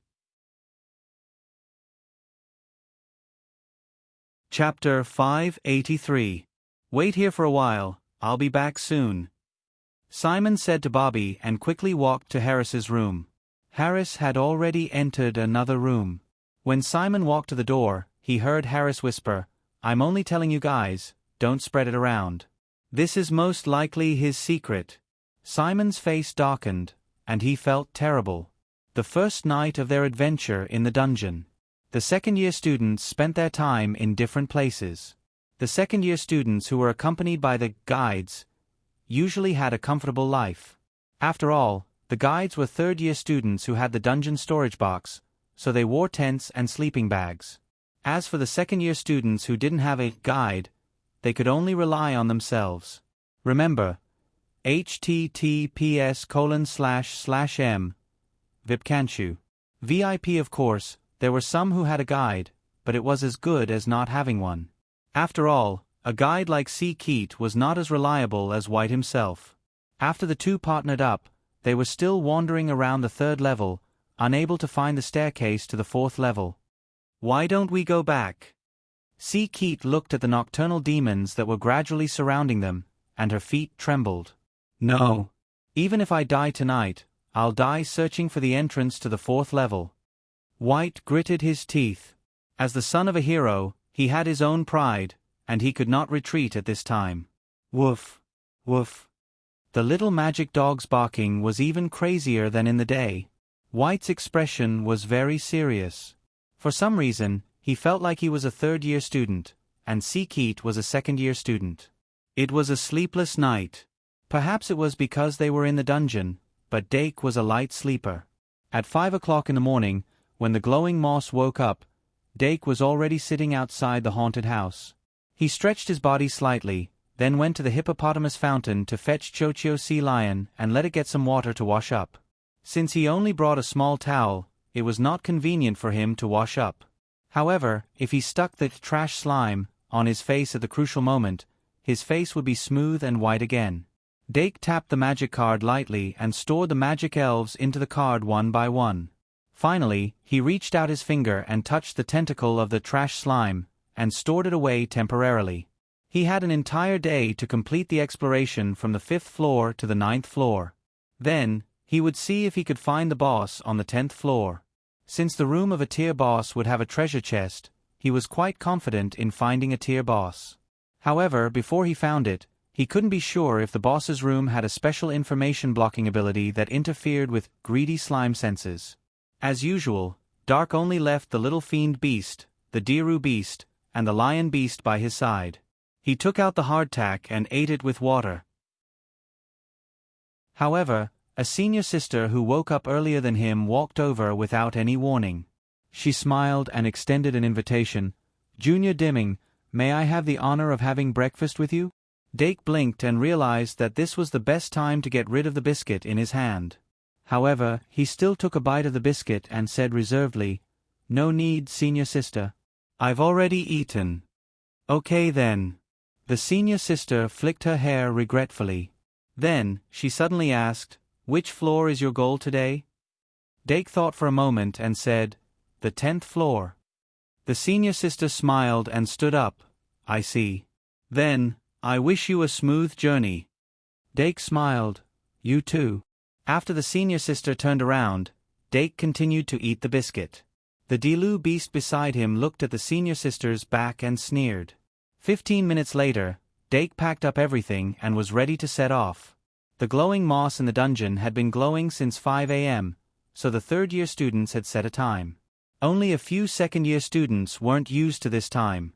However, under the urging of the third-year students, the second-year students also got up. Dake waited for another 2 minutes before he was summoned by Paradise. The entire 5th floor's safe zone suddenly became empty. He waved at the seniors and started a new day of adventure. Following closely behind, most of the students hurried to set off. However, some of them were following Dark, either intentionally or unintentionally.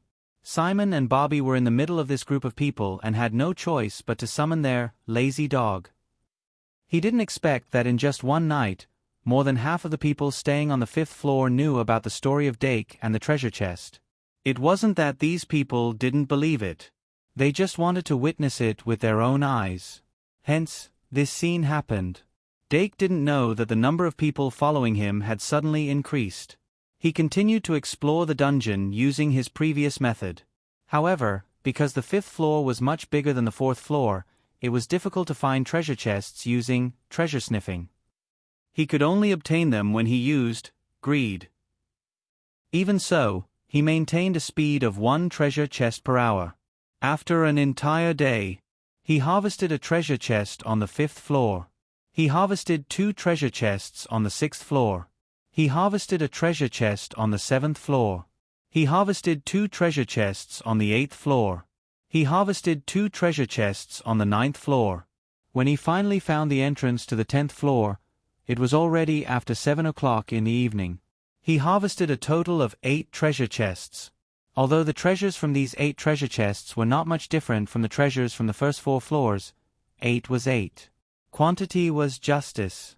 Dake was really having a good time.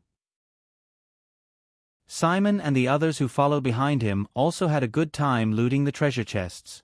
The 10th floor of the dungeon, the safe zone. There weren't many people staying on the 10th floor.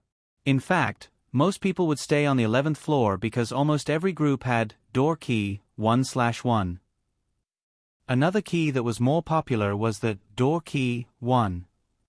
After the students completed their adventure, they would use door key 1 to return to the safe zone on the first floor. This way, they could save nearly half the time.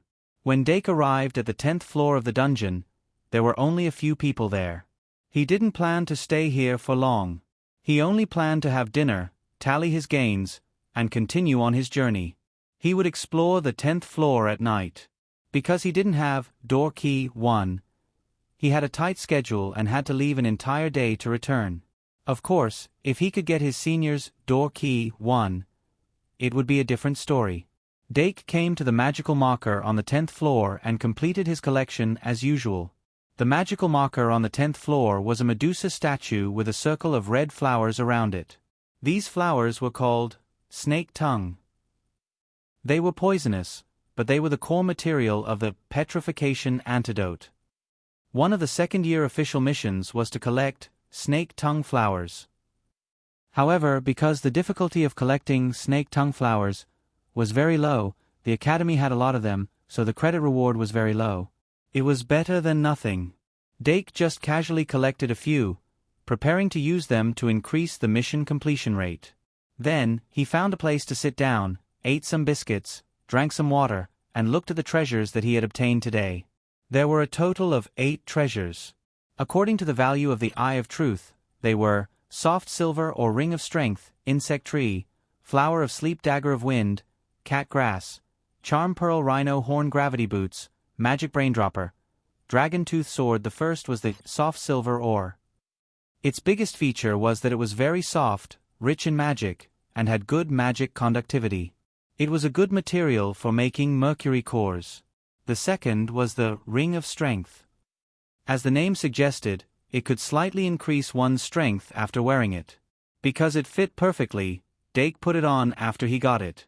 Indeed, he felt that it was a lot easier to carry heavy objects. The third was the flower of sleep. It was a plant that had the effect of calming one's nerves. It was often used to make hypnotic potions and was also one of the materials for the Requiem incantation. Speaking of the Requiem incantation, Deanna had been carrying a Requiem incantation since school started. However, the Requiem incantation of the Curse series was used by him to help him sleep. Dake was very surprised at that time. Now, he was still the same. In short, Deanna was able to sleep well every day because of the Requiem incantation. The fourth treasure, the Dagger of Wind, belonged to the category of magic items. It could shoot out an extremely sharp dagger of wind with a swing of the dagger. Dake didn't think too much about it and directly hung it on his left leg. As for the fifth treasure, the Pearl of Charm, it was similar to the Crescent Pendant. It would probably have the effect of Charm +1 in the game. However, the value of the Pearl of Charm was 1 level higher than the Crescent Pendant, for some reason. The sixth treasure, the Rhino Horn, could be blown out. Dake really didn't know what this thing was for. Moreover, the Rhino Horn was thick, long, and heavy. If it wasn't for the Eye of Truth, Dake really wanted to throw it away. However, the seventh treasure, the Gravity Boots, was indeed a good thing.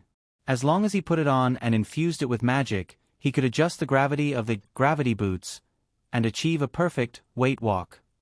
The last treasure, the Dragon Tooth Sword, was the only treasure that Dake had obtained today that was more valuable than the magic braindropper. The 2 words, Dragon Tooth, were carved at the bottom of the sword hilt. As for whether it was made by the real dragon tooth, he would know when he went back and asked. After counting his gains, Dake leaned back and rested on the Delu beast's knee for a while. However, when he suddenly opened his eyes, he saw that there were already a lot of people sitting around him. They were all seniors that he met last night. Today's update is 15,000 words. Looking for monthly votes. Continue to update. Chapter 584. For some reason, he felt that there was something wrong with the way these seniors were looking at him. When he sat up and was about to ask, the seniors suddenly turned their heads and started chatting about their daily lives. Dake's face darkened. He stood up and said, "Hello, seniors. What a coincidence." "It's not a coincidence," said the senior who tried to feed him in the morning. "Are we still sleeping together tonight?" "Huh?" Doc was stunned for a moment before he said subconsciously, "Then I might have to come later." The senior smiled and said, "It's okay. We'll wait for you." "Okay." Dake scratched his head helplessly. He asked curiously, "Senior, don't you have a purpose in coming to the underground city?" The senior shrugged and said, "I don't know about other people. I just came to the underground city to relax and practice my ability to command the magic elf. If I'm lucky, I might find some special herbs or a treasure chest or two. It'll be worth it." "I see." Dake nodded. It was as if he would spend his weekends in the library. For Year 3 students, the first 10 levels of the dungeon weren't that dangerous. It was indeed a place where they could exercise their muscles and bones. After accepting this explanation, he did not pay much attention to the seniors' reactions. After all, they did not mean any harm, right? First website. https://m. Vipkanchu. VIP. Oh right. Senior, are you alone? Dake suddenly asked. The senior sister blinked and smiled. This time, it's a person. Dake asked directly, "Then, do you have the door key to the first level?" "Of course." The senior nodded and said, "I'll go to the safe zone on the 11th level tomorrow. If you can get there before 5 in the afternoon, I can bring you along." Dake was delighted. "I'll try my best." However, before he could restrain his expression, Simon suddenly said, "I can wait until 8 in the evening." As soon as he said that, Bobby opened his mouth and looked at his guide, in shock. The senior sister also frowned. She glared at Simon and said, "You make it sound like I can't." Seeing that the seniors were about to get angry because of him, Dake hurriedly said, 5 o'clock, 5 o'clock it is. I'll definitely be able to reach the safe zone on the 11th floor at 5 o'clock tomorrow. It's not difficult. When he said this, he was full of confidence. If they couldn't find the entrance to the 11th floor for an entire day, then it was impossible. Hearing this, the senior immediately smiled. She stood up and walked over. "Then let me reintroduce myself. I'm Lydia from the School of Magic. Lydia Emerson." Dake reached out and shook her hand. Dake Dimming. "Nice to meet you." Senior Sister Lydia immediately smiled and said, "Thank you for taking care of me." When the other seniors saw that Lydia had taken the lead, they didn't want to steal the limelight. They could only sign up one after another, hoping to be familiar with the scene. Dake took the opportunity to introduce himself to the dozen or so people. Most of them were third-year students. There was only one fourth-year student and one second-year student. Bobby's guide, senior brother Simon, seemed to be a student of the Academy of Knights, which surprised him. He had thought that Simon would be a senior in the House of Fools like Bobby, but it turned out that he wasn't. However, they were just strangers who had met by chance, and there wasn't much to talk about. At 8 o'clock sharp, Dake summoned the spirit illusion bug and groped his way out of the safe zone. Since he had already gotten the door key, he was no longer in a hurry. He only planned to explore outside for an hour or so before returning the way he had come. With the magic needle, he would be able to return the way he had come much faster. He should be able to make it back around 10 o'clock. At night, the 10th floor was quieter and more dangerous than the previous 9 floors. If he didn't have enough energy and confidence, Dake wouldn't have taken the risk. At this moment, he couldn't help but thank Yvette. If it weren't for Yvette's physical training during the holidays, he definitely wouldn't have been able to wander outside all day. The increase in physical strength could indeed increase the efficiency of exploration. After walking for about 10 minutes, Dake ordered the lion to clear out the nearby monsters while he summoned the trash slime and made it evolve into the greedy slime eye, which triggered the treasure-sniffing skill. After sensing for a minute, the greedy slime eye finally found a direction, and Dake continued forward. As he moved forward, he also summoned the magician secretary, Meow Meow, and Little Dream Demon to gain even more power. More and more scarlet eyes peeked out from the darkness, making him even more cautious. 15 minutes later, the greedy slime eye degenerated into the trash slime, but before it degenerated, it pointed in a direction, indicating that it wasn't too far away. Thus, Dake didn't use the greedy slime too. After groping for about 3 minutes, he finally stopped in front of a passage that was sealed on 3 sides. Meow, meow, meow. Meow Meow raised its hand and kept gesturing, indicating that it felt the aura of money here. Then it's most likely here. Doc poured even more magic power into the magic card of the spirit bug, making it emit even brighter light, completely illuminating the dead end in front of them. What appeared in front of him was a very familiar structure. At the end of the passage, there was a large number of vines, and the dangerous vine monster was among them. Lion. After the order was given, the most reliable lion carefully walked forward until it reached the end. It took out the demon knife lion ball and cut off all the vines, including the vine monster. After confirming that there was no danger, it turned around and nodded at Dake. After Dake nodded in response, he walked into the passage, put on his gloves, and began to search for the hidden mechanism. The light emitted by the spirit worm also turned inward as he entered the passage. In the dark corners where the light didn't reach, there were gray shadows ready to move. However, Dake was under the protection of the magician sprite and didn't reveal any flaws. Gotcha!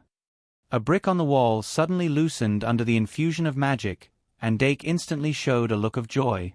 According to his experience, this should be where the mechanism was. No matter how difficult the puzzle was, there was at least a hidden room. At that moment, the gray shadow hiding in the corner finally couldn't hold back and chose the moment Dake was distracted to pounce. It appeared without warning and moved without making any sound. Its body stretched out as it pounced forward, like a wisp of gray smoke. In an instant, it rushed into the range of the spirit worm's light and rapidly approached Dake. Its actions were extremely crazy, but with the delicious food in front of it, it had already lost its most basic rationality. However, it was too far away from Dake. As soon as it poked its head out, the magician sprites had already moved. Even Doc had already turned around to look at it. Their eyes met head-on. Ah! The gray shadow suddenly let out an ear-piercing shriek. 17,000 words have been updated today. I need more monthly votes. Thank you. The next update won't be in the wee hours of the morning. Everyone, read it when you wake up tomorrow morning.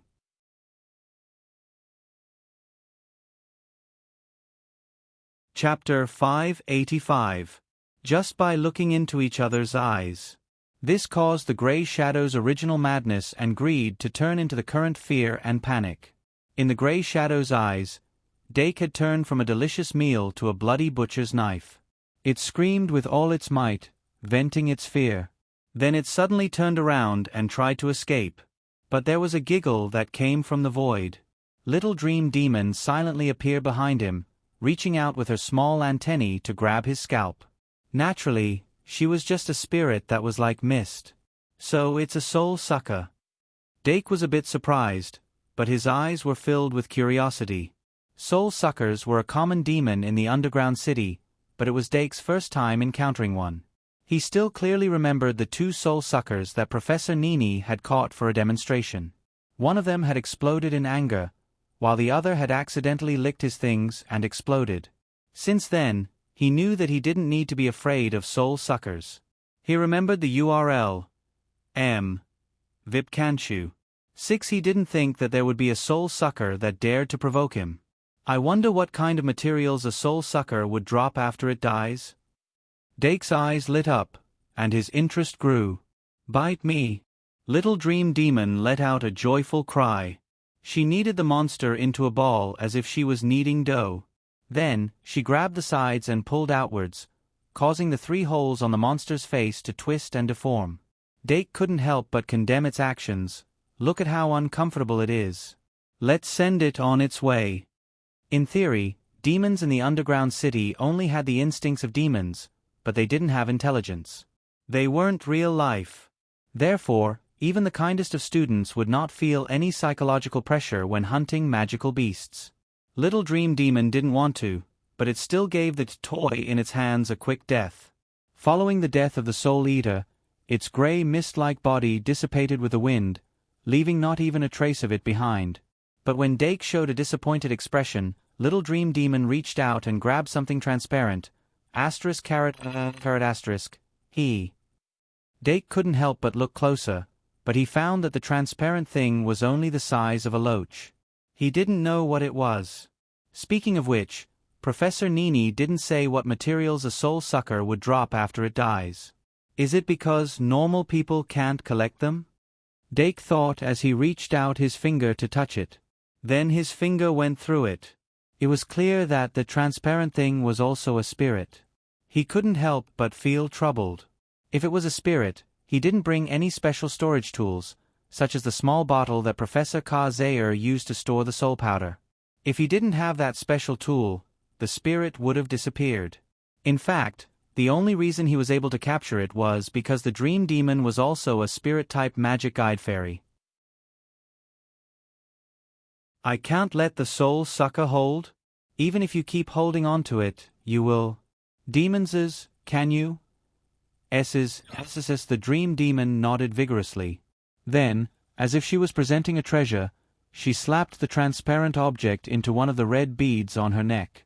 Then, she jumped up excitedly. Dake immediately understood that the soul sucker was storing the soul sucker in the gem of fear. The gem of fear could absorb the emotions of fear and convert it into magical storage. Even if the soul sucker was stored in the card, the magical storage wouldn't disappear. It was a very special type. Now that the gem of fear was used to store the soul sucker, it seemed to make sense. Dake made a prompt decision and began to try. Half a minute later, he got the result. It worked. He didn't use the eye of truth to look and just let the soul sucker hide it. He would think about it later. Let's go into the secret room first. Just now, he had found the mechanism. When he pressed it again, a crack appeared on the wall 1 meter away. With great experience, the lion beast reached out and pushed, only to find that it was indeed a revolving door. It said a few words to Dake and went in first. After confirming that it was safe, it came back and brought Dake in. The soul sucker had experienced the same situation many times. Occasionally, there would be magical creatures hiding in the secret room, but it was dealt with in time. This time, the secret room was relatively safe and it moved quickly. However, after Dake entered, he found that the layout of the secret room was different from all the secret rooms he had been to before. First, it wasn't a square room, but a rare circular one. The entire secret room could be seen at a glance. In the middle of the room, there was a raised round table with a candlestick on it. When someone entered, the flame on the candlestick would ignite spontaneously, illuminating the entire secret room. At the foot of the round table, there were delicate patterns like petals blooming in all directions, forming an extremely beautiful composition. This was completely different from the other secret rooms that had always been plain and simple. The walls of this secret room were also carved with exquisite patterns. It was the same color as the patterns on the floor, a pure combination of black and white. Walking into this secret room was like walking into a palace of art. If one wasn't careful, they would feel dizzy. Of course, there was no treasure chest in this secret room. Dake stood at the door of the secret room for a long time, but he still didn't know what to do with this secret room. Except for the candlestick on the round table in the middle, it seemed that there was nothing else to take. After standing like this for a long time, his eyes were gradually attracted by the candlestick. His eyes reflected the flickering candlelight. Suddenly, a flash of light appeared. Dake suddenly remembered the secret room that AI Ma mentioned. It seemed to be the same. In that secret room, there was only an oil lamp in addition to the murals. When AI Ma took the oil lamp, it triggered the hidden space. After that, Dake, Anna, and Luo Si entered by mistake and obtained the first holy sword. Speaking of which, Dake was able to enter the hidden space thanks to AI Ma. Although the secret room in front of him was completely different from AI Ma's description in every detail. However, it gave him a similar feeling. He suddenly pondered. When he was thinking, the magic guide fairies also quieted down and didn't disturb him. Outside the secret room, monsters were attracted by the screams of the Soul Eater. Little Dream Demon, who was squatting outside, suddenly had her eyes lit up. She didn't report and just floated toward the group of monsters. When she entered the ghost state, the monster's claws and teeth were completely ineffective against her. And the monsters in the first 10 floors didn't have spells, so they couldn't do anything to her. She approached the monsters and let out a bell-like laughter. She wandered among them and played with them, making the monsters' eyes scarlet and constantly let out low barks. In the end, the little demon took the responsibility of being the sentinel. After learning the situation from the little demon, the Dilu beast put down the backpack and stepped out of the secret room. It stretched out its right hand and the single sword scabbard automatically flew over. Cat and sword became one. The battle outside the secret room, the meditation inside the secret room. A complete composition of movement and stillness was formed. The Dilu beast rushed into the group of monsters. The cat's eyes shone in the darkness. The snow-white sword burst out from the sword and instantly danced, fighting with the monsters. And in the secret room, Dake finally figured out a link. He stepped on the black and white pattern on the ground step by step and safely arrived at the edge of the round table. Then he reached out and grabbed the candlestick on the round table. When his 5 fingers closed, he already held the candlestick in his hand. Then he slightly raised it and lifted it. The candlestick flickered. The hidden space didn't immediately open in front of him. But according to AI Ma, they didn't notice the hidden space opening. Maybe the outside had already been taken into the hidden space. Just as Dake was thinking, the round table in the middle of the secret room suddenly lit up. The fire couldn't gather on the candlestick, so it could only spread down the groove of the round table. Then it followed the white lines on the ground and jumped out. Dake quickly jumped out of the range of the fire. In the blink of an eye, he saw that the floor of the secret room was lit up with a flame array. The array burned for a moment, then it spread from the edge of the wall, instantly igniting the pattern on the wall. The entire secret room was lit up with a raging fire.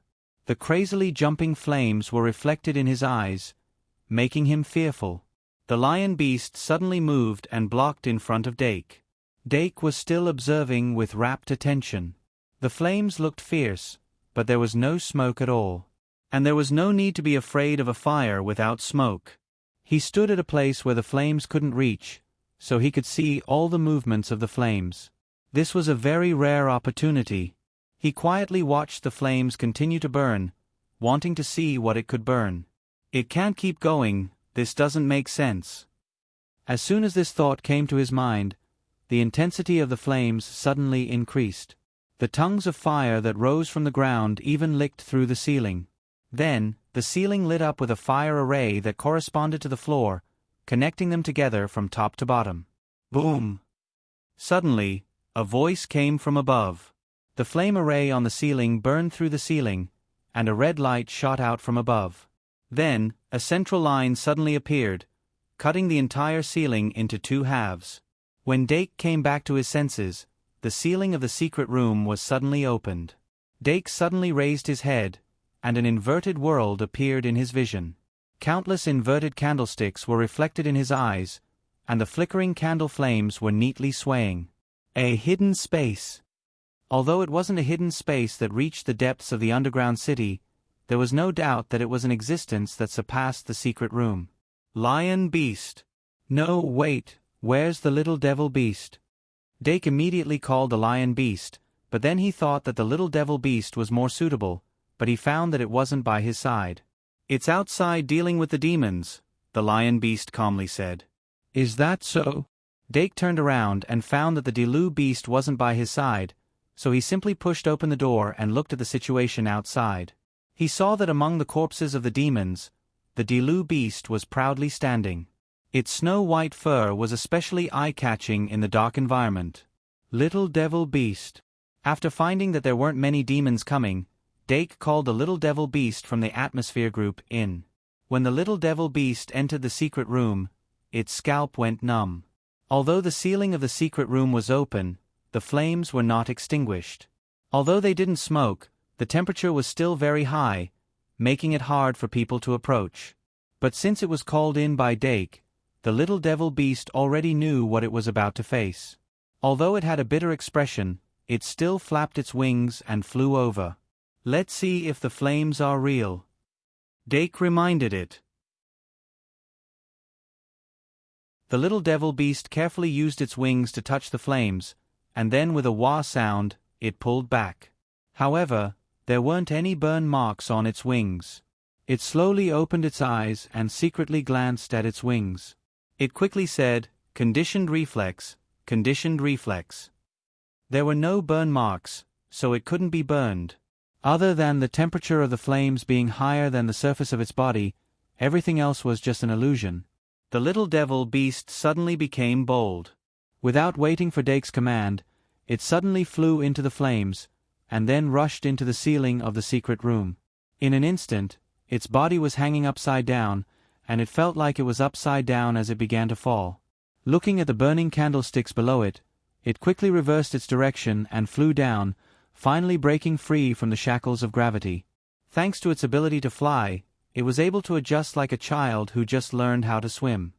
"How is it?" Dake raised his voice and asked. "Gravity, the focus is reversed," the Little Devil Beast said loudly. "As expected?" Dake thought and said, "Once you get used to it, you can go in and see if there are any treasures, like treasure chests or something?" The Little Devil Beast's eyes lit up, and it immediately adjusted its posture so that its head was down and its feet were up, fitting into the inverted world. Then it couldn't wait to search the hidden space full of candlesticks. This hidden space was connected to an unknown level of the underground city. The size of the space was about the size of a basketball court, and of course, no one knew if there were any hidden passages. The little demonic beast first roughly circled the area, then hurriedly scurried back to report the situation to Dark. Other than the candlesticks floating in the air, the space inside was snow-white, and there was only a small gap in the wall. The Little Devil Beast boldly guessed that there was a treasure chest behind the door. Then it volunteered to go in and take a look. Dake thought about it again, and it volunteered 3 times. Dake had no choice but to let it take the risk alone. Thus, the Little Devil Beast flapped its wings and flew to the front of the wall. But just as it used its claws to grab the door, the candlesticks behind it that were supposed to be inanimate suddenly began to move. The originally slightly swaying flame suddenly soared, as if a long hair was fluttering in the wind. A pair of pitch-black eyes slowly opened within the flame, and stared at the back of the Little Devil Beast. The Little Devil Beast felt a chill run down its spine, and it subconsciously turned its head back. The flame on the candlesticks was still exploding, and when it saw it, it was already like a long whip, fiercely lashing out.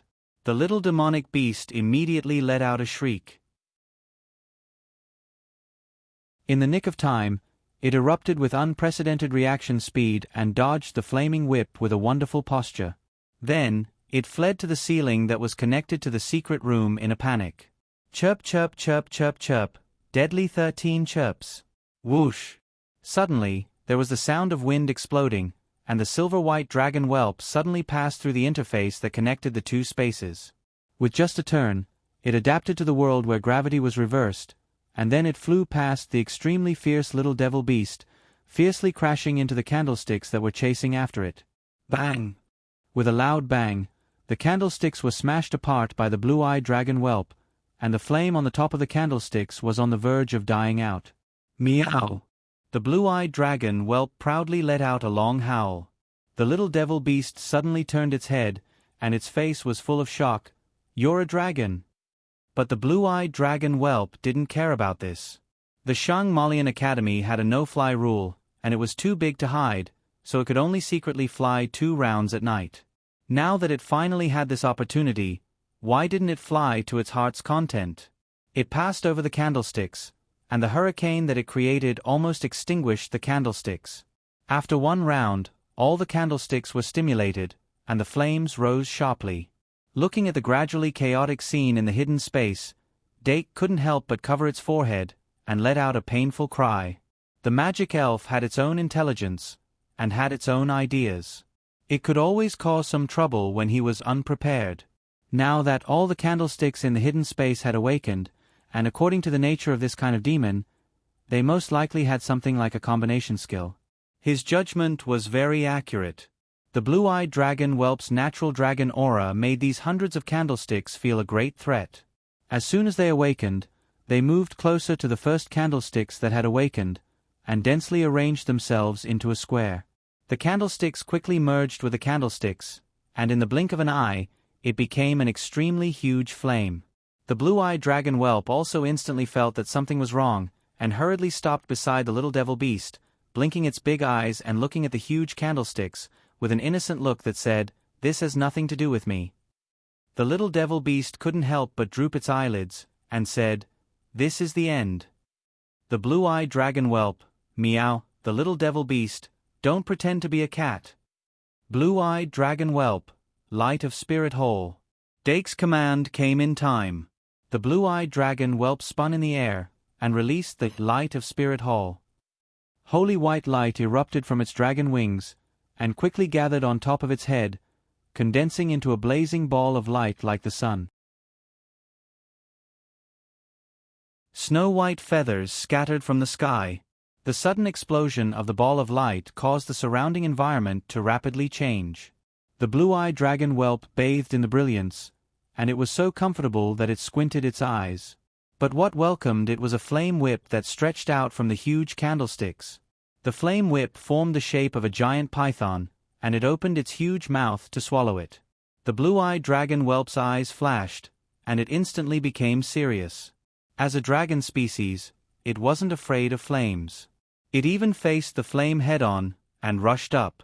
The little devil beast was left behind in an instant, and it could only watch as the blue-eyed dragon whelp and the flame python launched an intense attack and defense. The blue-eyed dragon whelp's wings were as sharp as knives, and the wind blades that blew tore the flame apart. But the candlesticks flickered slightly, and it was filled up again. With just a glance, it knew that it couldn't extinguish the flame python with its own ability. So it attacked the main body. Boom! The flame python couldn't stop the blue-eyed dragon whelp's attack at all.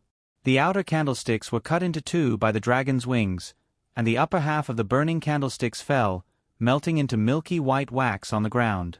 More and more candlesticks were cut, and the wax piled up on the ground became more and more. When it accumulated to a certain point, the piled-up wax wriggled into a milky white giant beast, and it roared angrily at the top. Dake Dim-eng, who was in the secret room and watching the whole battle from an inverted perspective, finally remembered what kind of monster this was. A single candlestick was called Candle Spirit, and the giant beast formed from the wax was called Candle Monster. It was a common monster below the 20th level of the underground city.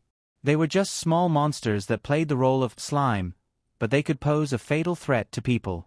But since it's a monster below the 20th level, then this hidden space should also be below the 20th level.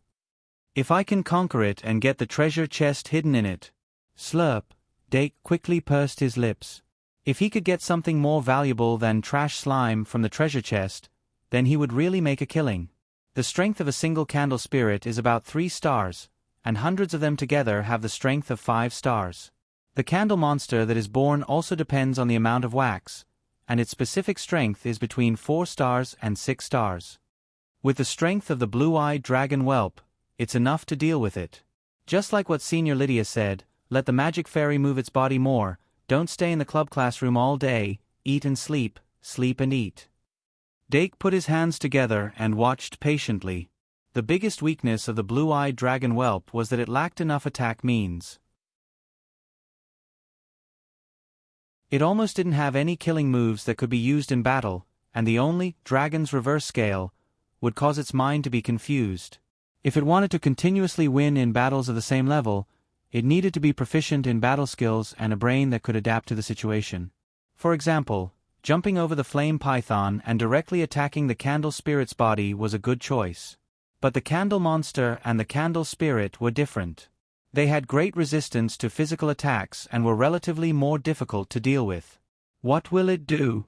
Dake was a little expectant. However, after the blue-eyed dragon whelp cut off a large number of candle spirits, the candle monster seized the opportunity while it was diving down. The candlelight monster's body suddenly expanded. Like a lump of mud, it clung onto the wings of the young cyanide dragon. Then, its huge body actually leaped up and pressed down on the young cyanide dragon's back, directly pressing it down from the air to the ground. In the blink of an eye, the situation changed abruptly. The blue-eyed dragon whelp's body was stuck by the candle monster's wax like a fly stuck by glue on a fly board. No matter how it struggled, it couldn't break free. Seeing this, the candle spirits gathered together instantly shouted. The burning candle flames jumped wildly, and the flame python formed by the candle flames suddenly turned its head and swooped down on the blue-eyed dragon whelp that was trapped on the ground. Boom! The flame python held the blue-eyed dragon whelp's head in its mouth, causing the wax around its head to melt into a more viscous hot liquid. The hot liquid seeped into the blue-eyed dragon whelp's dragon scales through the gaps. Although the damage wasn't great, it made its whole body itchy. It immediately pretended to have a teary look and struggled to look up at its master across the space. It was trying to melt his cold heart and let it evolve into a blue-eyed sub-white dragon, for fun. But Dake wasn't fooled by it. Holding the blue-eyed dragon whelp magic card, he was very clear that the condition of the blue-eyed dragon whelp was still very good. Finally, when the blue-eyed dragon whelp's head was about to be stuck by the candle monster's wax, a scarlet-red light appeared in the depths of its eyes. Sure kill skill. Dragon's reverse scale. The blue-eyed dragon whelp, who had activated the dragon's reverse scale on its own, had a sudden surge in power. It suddenly broke free from the wax on its body, spread its dragon wings and rose from the ground. Roar! The dragon's roar resounded through the space. The blue-eyed dragon whelp's attack power had increased greatly in its furious state. It tore apart the candle monsters that wanted to entangle it in an instant. Then, it pounced on the candlesticks above its head and smashed the candlesticks into pieces in an even crazier and more violent manner. After 3 minutes of fighting, the blue-eyed dragon whelp was released from the dragon's reverse scale state and its eyes quickly regained clarity. In front of it, there wasn't a single candle spirit left. On the other hand, the candle monster was still dead but not dead. The blue-eyed dragon whelp landed and stomped on the candle monster twice, finally trampling it to death. Then, it raised its head and continued to look at Dake, finally seeing a look of approval in his eyes. The blue-eyed dragon whelp raised its claws and scratched its head, then walked towards the wall with a gap in the door. And when the little demon beast saw that the battle had ended, it immediately flew over. The blue-eyed dragon whelp touched the wall twice, then pushed hard and pushed open a door. Because it was a single door, it took a lot of effort to force its way in. Then, when the little demon beast wanted to follow in, it suddenly stuck its huge head out and pushed the little demon beast back. Then it let out an excited cry towards the top of its head. The little demon beast glared at it in annoyance and squeezed in through the gap. As soon as it entered, it saw the treasure chests hidden inside. There were a total of 3. Wow! It immediately flew to the blue-eyed dragon whelp's head, stuck its head out, and cheered. As the candle spirits and candle monsters were all killed, the flames in the secret room were finally extinguished. Dake took out the flight incantation, and flew to the ceiling curiously, then flew in from the boundary between the 2 spaces. Before his body had completely passed through, the surface was covered with a layer of transparent film. Until he had completely passed through, that layer of film then cracked.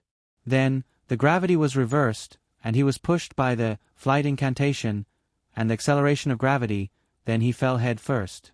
He hurriedly used the flight incantation to change direction, completing the exchange of the direction of his head and feet, and regaining his balance before he fell to the ground. On the ground outside the door, there was a large amount of wax and candle wick left. Each candle wick was emitting a faint light, obviously a usable material. But there were too many candle wick, and he couldn't choose at the moment, so he directly used the flight incantation to cross over and fly into the room inside. Just as the little demon beast said, there were a total of 3 treasure chests inside. This was the first time he found multiple treasure chests in one place after he took the bronze and silver treasure chests from the abdomen of the Sphinx bronze statue, and there were a total of 3 treasure chests. Important things to say again, there were a total of 3 treasure chests here. Break the lock, Dake said excitedly. The blue-eyed dragon whelp walked to the front of the treasure chests and broke the lock one by one. Let's start from the leftmost one. Dake rubbed his hands, grabbed the lid of the chest, pulled it up forcefully, and lifted the entire lid. The dust was shaken off, and the treasure chest was filled with candles. Dake was shocked, and he almost thought that they were all candle spirits. But after careful observation, he found that these were magic candles with special effects. He had seen many similar candles.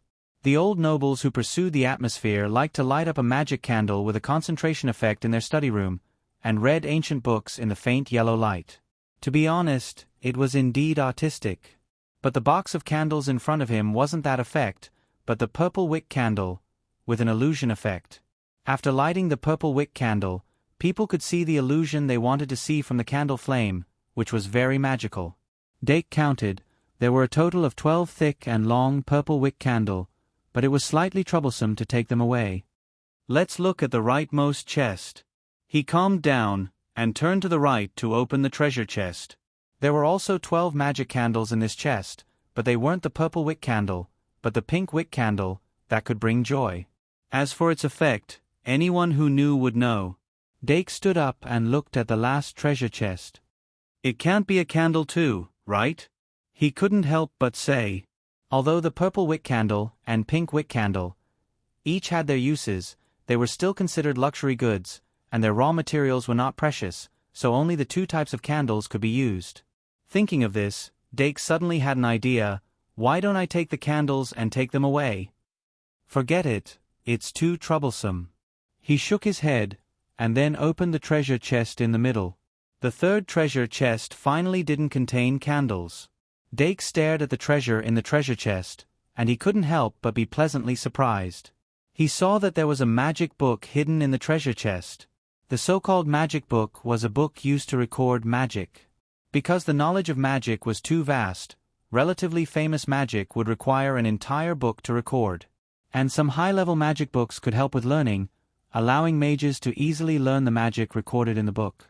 Dake had once found a magic book called Blood Sacrifice in the Goblin's ancient bookstore, and it had indeed helped him a lot.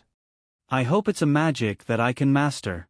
Dake reached out his hand and grabbed the magic book.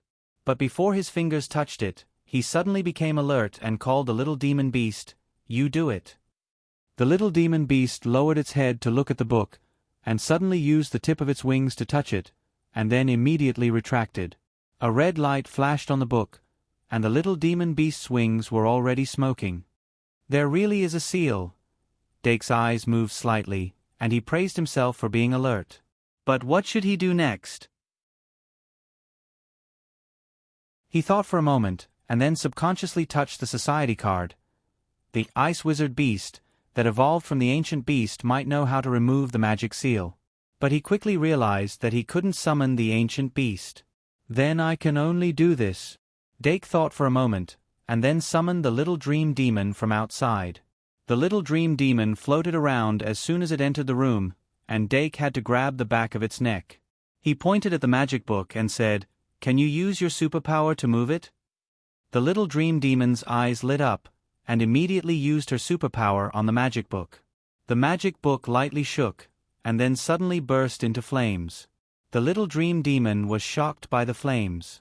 Dake calmly said, "Don't be afraid, continue to use your superpower to suppress the flames." "Bite me." The dream demon immediately did as she was told, and quickly found joy in it.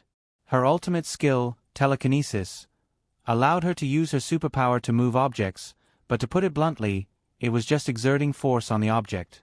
And after the magic book was exerted, the seal would naturally be triggered. Normally, there were two reasons why a magic book was sealed. One was because it was dangerous, and the other was because it was too dangerous. The first reason was to prevent normal people from touching it, or to prevent it from being easily stolen. The second reason was to completely seal the magic book, so that it would never see the light of day. The strength of the magic book seal should be leaning towards the first reason. It wasn't very strong, and the little dream demon's telekinesis could easily wipe it clean. In fact, that was the case.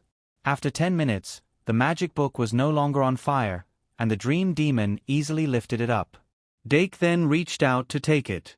The cover of the magic book was slightly hot, with the residual heat of the flames. There was a very normal hexagram engraved on the cover, and there was no magic name written on it. He flipped open the cover, and it was still the same. He flipped to the next page, and there was a magic name and a line of words. Magic fire. The magic flame burns fiercely, and no one knows where it will go. Magic flame? Dake thought carefully, and subconsciously flipped to the next page, but he was shocked to find that the next page seemed to be stuck, and he couldn't open it at all. After a short hesitation, he injected magic into his fingertip. Bang! An extremely soft explosion suddenly sounded, and the place where his fingertip touched the page suddenly burst into flames. He subconsciously let go of his hand, and the flames on his fingertip disappeared after a few seconds. After that, Dake looked at the magic book in his hand in a completely different way. Without a doubt, this was a high-level magic book that could guide a magician to learn magic. Pah! He closed the book, and suppressed the surprise in his heart. Ever since he entered the underground city, his greed index had been continuously increasing, and he really couldn't control it anymore. Before this, he never thought that the reason that stopped him from entering the underground city would be this. The magic book, Magic Fire's value must be unimaginably high. He immediately opened the Eye of Truth to take a look. As expected, in the Eye of Truth's evaluation, the value of this magic fire had indeed surpassed the magic braindropper, and it was even higher than the greedy slime. This was the first treasure Dake had obtained that was more valuable than his magic guide fairy. Afterward, he casually checked the other 2 boxes of candles. The purple core candle and the pink core candle's value were slightly lower than the insect tree, so it was better to just take out the candles. Dake thought for a moment, and asked the little devil to fly out and bring Meow Meow in. Of course, this kind of craftsmanship was left to the powerful, cute, and obedient Meow Meow. Meow! Meow Meow immediately let out an unwilling sound. Cough. Dake went close to its ear and said something. Meow Meow revealed a happy expression and focused on its work. While Meow Meow was taking out the candles, Dake went outside and looked at the milky white wax and the scattered candlesticks inside. It's time to pick up the trash. The candles that the candle spirits could collect were also candles, but their candles were ordinary yellow. Apart from being rich in magic and having an affinity with the fire element, there was almost nothing special about them. Using the Eye of Truth, he only picked out 10 or so candles that were slightly more valuable, but they were still inferior to the insect tree. In order to gather all of them, he simply chose 12 yellow cores, 12 purple cores, and 12 pink cores. When he returned to the secret room, he couldn't hide the joy on his face. It's not too much to say that I've gained a lot, right? He picked up the trash slime and gave it a big kiss. He was super lucky to have accidentally created the trash slime back then. Since he had rested for a long time, Dake went outside to pick up some monster materials and embarked on the next step of his journey. When he used Greed 3 to evolve the trash slime into Greed 2, Dake even thought that he had gained enough for the night, and it didn't matter if he couldn't find the treasure chest next. However, Greed 2 was still loyal and dutiful. Pfft. It squeezed out 2 round antennae and made a hugging gesture toward the single scabbard. The single scabbard consciously went into its arms and was then squeezed into its body. After 10 seconds, Greed 2 finished recording its breath and let go of the single scabbard. Then, it shook its jelly-like body and slowly cultivated greed in its mind. When greed appeared in its eyes, greed nature was successfully triggered. Almost at the next moment, Greedy Slime 2 suddenly widened its eyes. Oh, asterisk. It was so excited that it let out a pft, pft sound. Dake didn't react for a moment, but the Delu beast and the lion beast suddenly pricked up their ears and their expressions changed. After the number of magic elves with brave quality increased from 1 to 2 and then to 3, Holy Sword was undoubtedly in a situation where the supply couldn't meet the demand. Even if Single Scabbard could evolve into Double Scabbard, it could only last for 15 minutes and couldn't be divided into 3. It was the same for this trip to the underground city. The 2 magic elves could only use Holy Sword alternately, which was extremely inconvenient. Therefore, they continued to have 1 or even 2 Holy Swords to fill the demand. You found the Holy Sword? The little demon beast flew onto the back of Greed 2. It was also very sensitive. Of course, it didn't like Holy Sword. Only then did Dake react. His mouth, which was already unable to close, suddenly revealed a look of ecstasy. Greed +1. The next moment, he suddenly pursed his lips and used Dark Spirit Spell to empty his mind and forcefully suppress the desire of greed. Then, he suddenly gasped and said, "Lion Beast, carry the slime." The lion beast immediately put Greed 2 on its head and carried it like a cloak. Then, under the guidance of Greed 2, it started to walk. Dake's group had a stronger purpose this time and was more determined. The spirit illusion bug flew above their heads, illuminating the darkness. The Single Scabbard floated in the air. The little demon beast flew out from time to time to scout the way. The Delu beast and Meow Meow walked beside Dake, one on the left and one on the right. Little Dream Demon floated back and forth, livening up the atmosphere. They were extremely fast and cleanly cleared the magic elves blocking their way. Soon, they were close to Greed 2's sensing area.